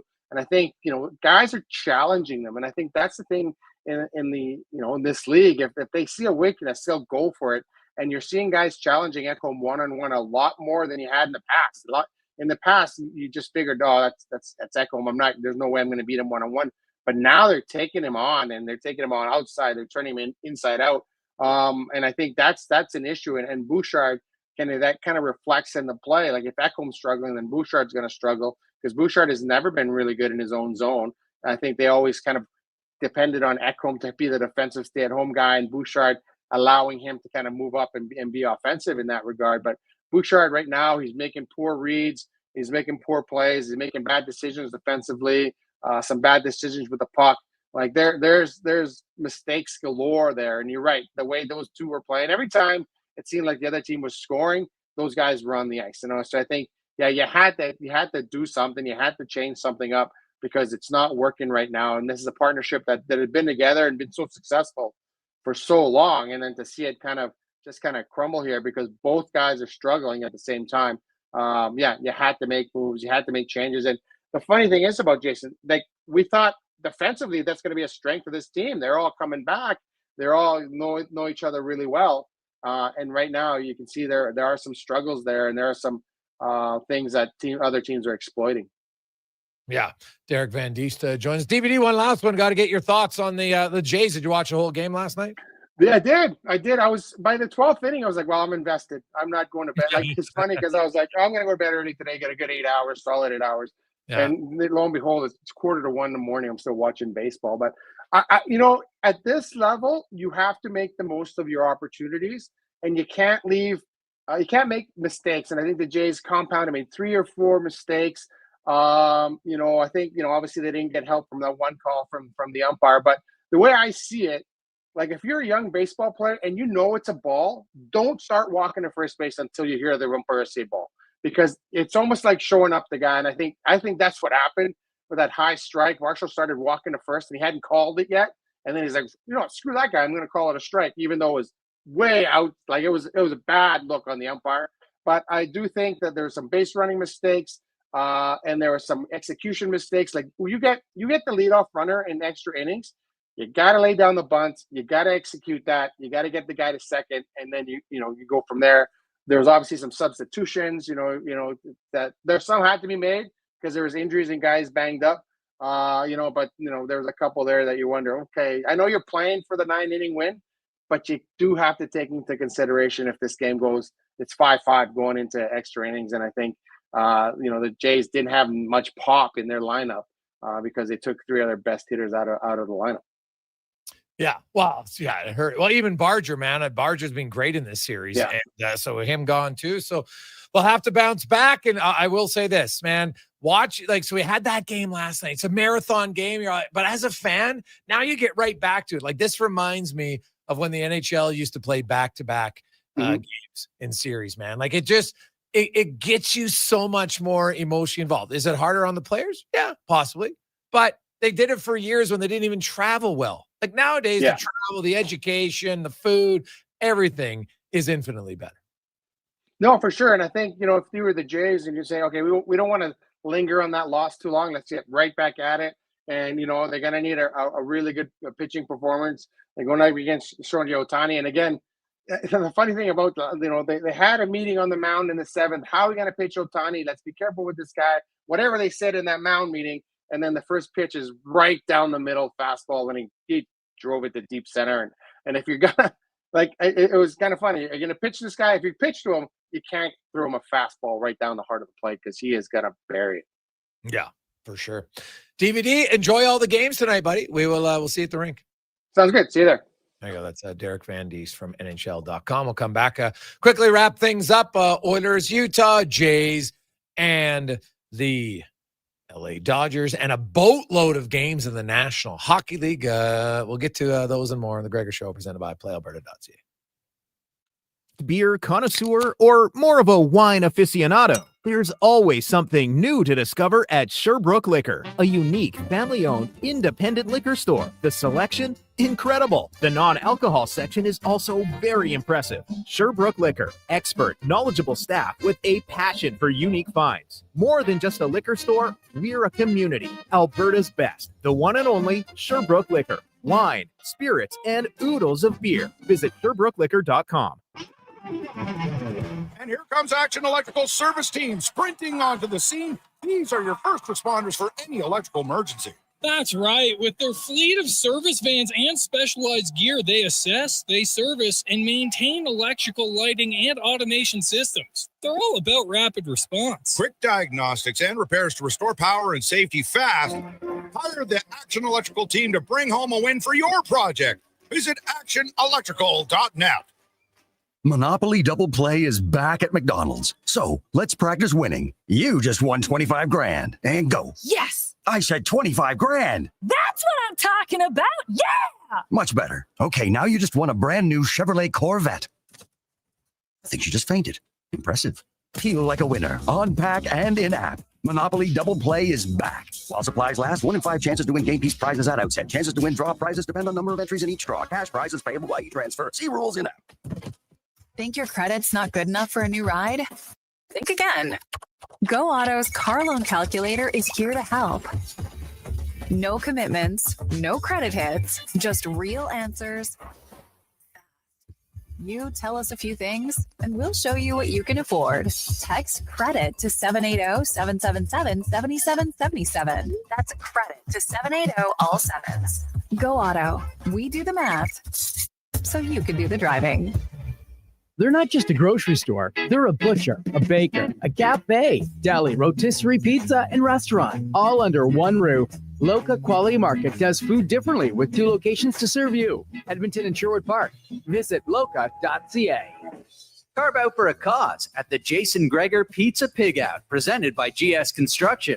Thursday, November 6th at the Canadian Ice House. Indulge in unlimited pizza from amazing local pizzerias while you help raise some dough for kids' sport. Then vote for your favorite slice to help crown the People's Choice Award winners. Tickets to join Edmonton's biggest and best adult pizza party are just $30. Head to jasongregorpizzapigout.com for more details and to buy tickets.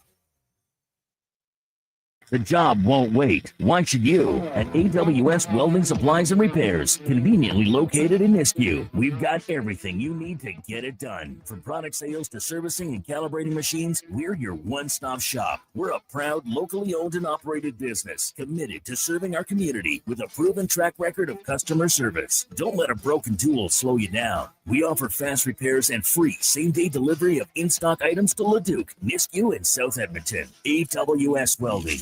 We make it happen.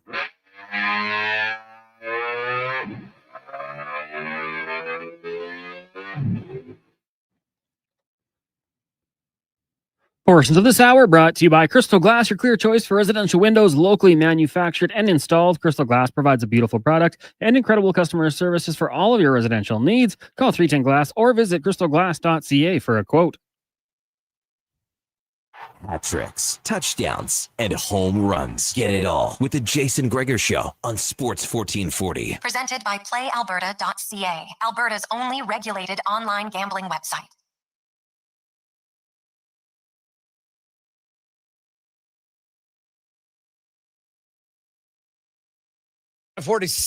546. So we return. I will say one thing we haven't touched on. Welcome back to the Gregor Show, presented by PlayAlberta.ca. Is tonight, if you're watching on TV or you're going to the game, you will see the new jerseys for the first time. And you know what? They aren't as creamy as I thought. They are more white, which is good. I will say, Cons, I don't know if you saw the coaches' tracksuits. The beige ones there. So that's an interesting tracksuit look. I'll say that it caused quite a few chuckles amongst some of the players today when I talked to them about it. So that's good. You got to have a little bit of fun at certain times around the game. So I'm kind of interested to see. So tomorrow, for those watching at home or at the arena, I think when you see it in game, it's always going to be different than if you see it, just when they send out a tweet or something saying, here's the unveiling of the uni. I think we get a best sense of when you see it in game.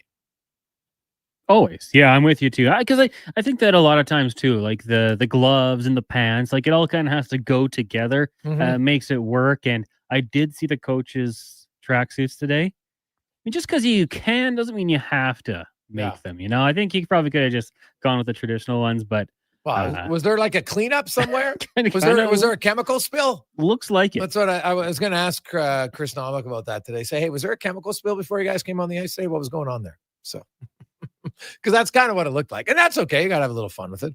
We'll see. Some out-of-town scoreboards for the early games, because, of course, mentioned there's 16 games in the NHL tonight. The Philadelphia Flyers, they're taking on the red-hot Pittsburgh Penguins, and the Flyers are leading 2-1 after 40 minutes. Travis Konechny and Bobby Brink have scored. Justin Brazeau just continues to roll. Did any of you take him late as a Flyer in your fantasy draft? If you did, you're probably loving it. He is great.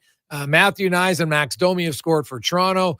Joel Farabee and Morgan Frost, the former Flyers, each have a goal. It's 2-2 in the second intermission. Vegas on the road.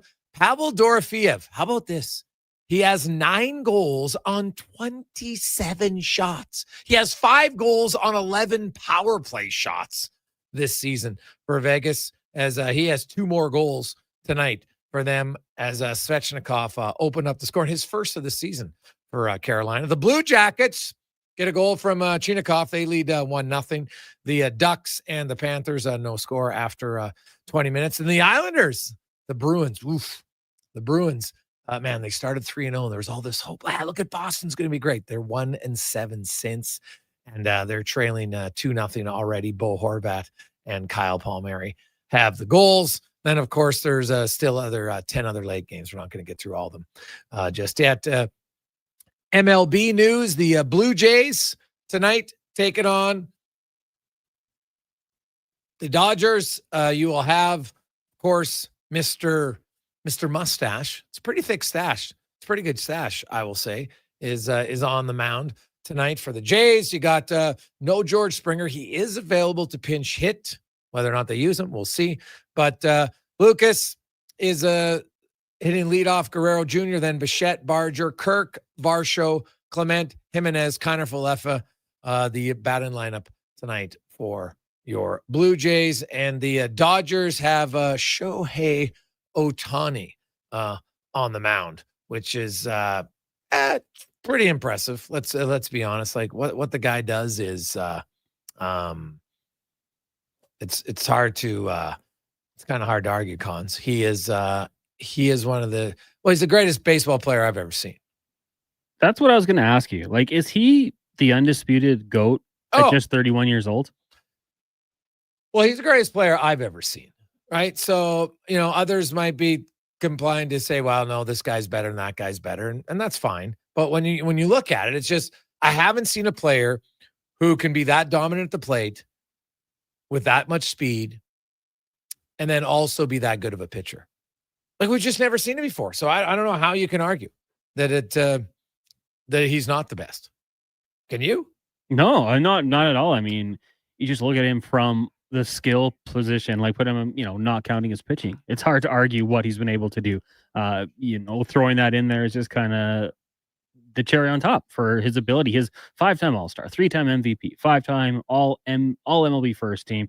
He's been a 3-time Silver Slugger, 2-time Hank Aaron, 2-time home run leader, and then an RBI leader as well. Like, this guy's got a Hall of Fame resume, and he's been in the league since 2021, right? So it's just unbelievable what he did. I doubted him. I thought there's no way he's going to come over and be able to do both things and dominate in the fashion that he has. And, he's done it. Like last night, when you're just saying we're not pitching to you, like I know Barry Bonds got that treatment too, to a certain extent, but his last, 7 at-bats at Dodger Stadium, home run, double, home run, double, home run. Like it's unbelievable. It's video game statistics. And yeah, for me, best I've ever seen. And, if you're talking about all sports, is he the most dominant athlete in his sport? Well, because how I put it, explain to people, I'm like, it would be like Connor McDavid for the first 2 periods of a game is dominating playing forward, and then he goes and plays net. Because that's how different it is, hitting to pitching, right? It's wildly different. And it's very unique. It's other sports, it's hard to do what he does, right, Con? Now, you can have a two-way player in football, sure. But like Deion Sanders, when he played offense, wasn't dominant, right? It wasn't. No. So, like, Shohei's dominant as a pitcher, and he's dominant as a hitter. And he's dominant on the base path. That's what makes him so unique. So, yeah, you know what? His career's not over yet. But when it is, I think it'll be hard. And I'm very curious to see, because once someone does something, lots of other people follow and they say, oh, this is a possibility. And I wonder how many young baseball players now and young baseball programs are going to say, hey, why do we have to specialize a guy to young? Oh, you can't be a pitcher. You got to be a hitter, vice versa. Clearly, you can do both. Shohei Ohtani has shown the way. And I wonder if it'll take a while, but in 15 years, are we going to have multiple players doing what Shohei Ohtani is doing? I can't see why we won't, because that's history tells us that's what happens, right? He's like an inventor in a way, Cons. Now, it's not going to be that easy that every team's going to have a guy doing it. And they probably won't be able to do it at the dominant level that he's at. And that's what makes it so hard to do. Like, it's hard to be an all-star player, never mind an all-star pitcher, never mind both. But that to me is absolutely wild. So I like it. So I'm just curious if, at the high school level, the collegiate level in the United States, where the majority of baseball players are coming from, would they do it? Like, you'd have to be a supreme talent, I think, for them to, especially if you're drafted by a major league club where they're like, nope, we want you to focus on this. I think it's going to be tough. Like, I want to see it. I hope to, but I think, like you said, it's going to be a while. It's going to be a while, but it's just going to show that, hey, you know what? It's possible for the great players, for sure. Coming up, we got the pregame show, Walker and Paulson. It's the Oilers and the Utah Mammoth. They'll sprinkle in a little updates for the Jays and the Dodgers as well. Enjoy all the hockey games, 16 of them tonight. Enjoy the Jays. God, let's hope it's not 18 unless the Jays win. Then we'll live with 18 again. We shall see. Let's get to the Con Man, the Sports 1440 update brought to you by Legacy Heating and Cooling, where the rates never change. No overtime charges late at night or on the weekends. That's how you build a legacy at legacyheating.ca. Good night. This is a Sports 1440 update. Game 4 of the World Series going tonight in about 10 minutes time. Dodgers, Jays at Dodgers Stadium. Shane Bieber on the mound for the Bluebirds. The Dodgers going to count with Shohei Ohtani. In the NHL, Oilers in action tonight hosting the Mammoth. Puck drop 7:30. We've got pregame coverage with Andrew Walker, Donovan Paulson, and Landon Ferraro coming up next. Down gets going 7:30 at Rogers Place. Couple games underway right now. After 40 minutes, Flyers up on the Penguins 2-1, and the Leafs and Flames tied at 2. In the second period, Carolina trailing the Golden Knights 2-1, and you've got Blue Jackets on top of the Sabres 1-0. Later this evening, Avs host the Devils. You got the Rangers in Vancouver, Kraken host the Canadiens, and the Kings taking on the Sharks. In the association, 2 games underway. Wizards leading the 76ers 55-50, and the Hornets up on the Heat 23-20. Later tonight, Bucks taking on the Knicks. That's going to do it for us here on the Jason Gregor Show. Coming up next, we've got pregame coverage with Andrew Walker. I'm Connor Halley. This has been a Sports 1440 update. It's Sports 1440, a Stingray radio station broadcasting on Treaty 6 territory. Download the iHeartRadio app and listen to CKG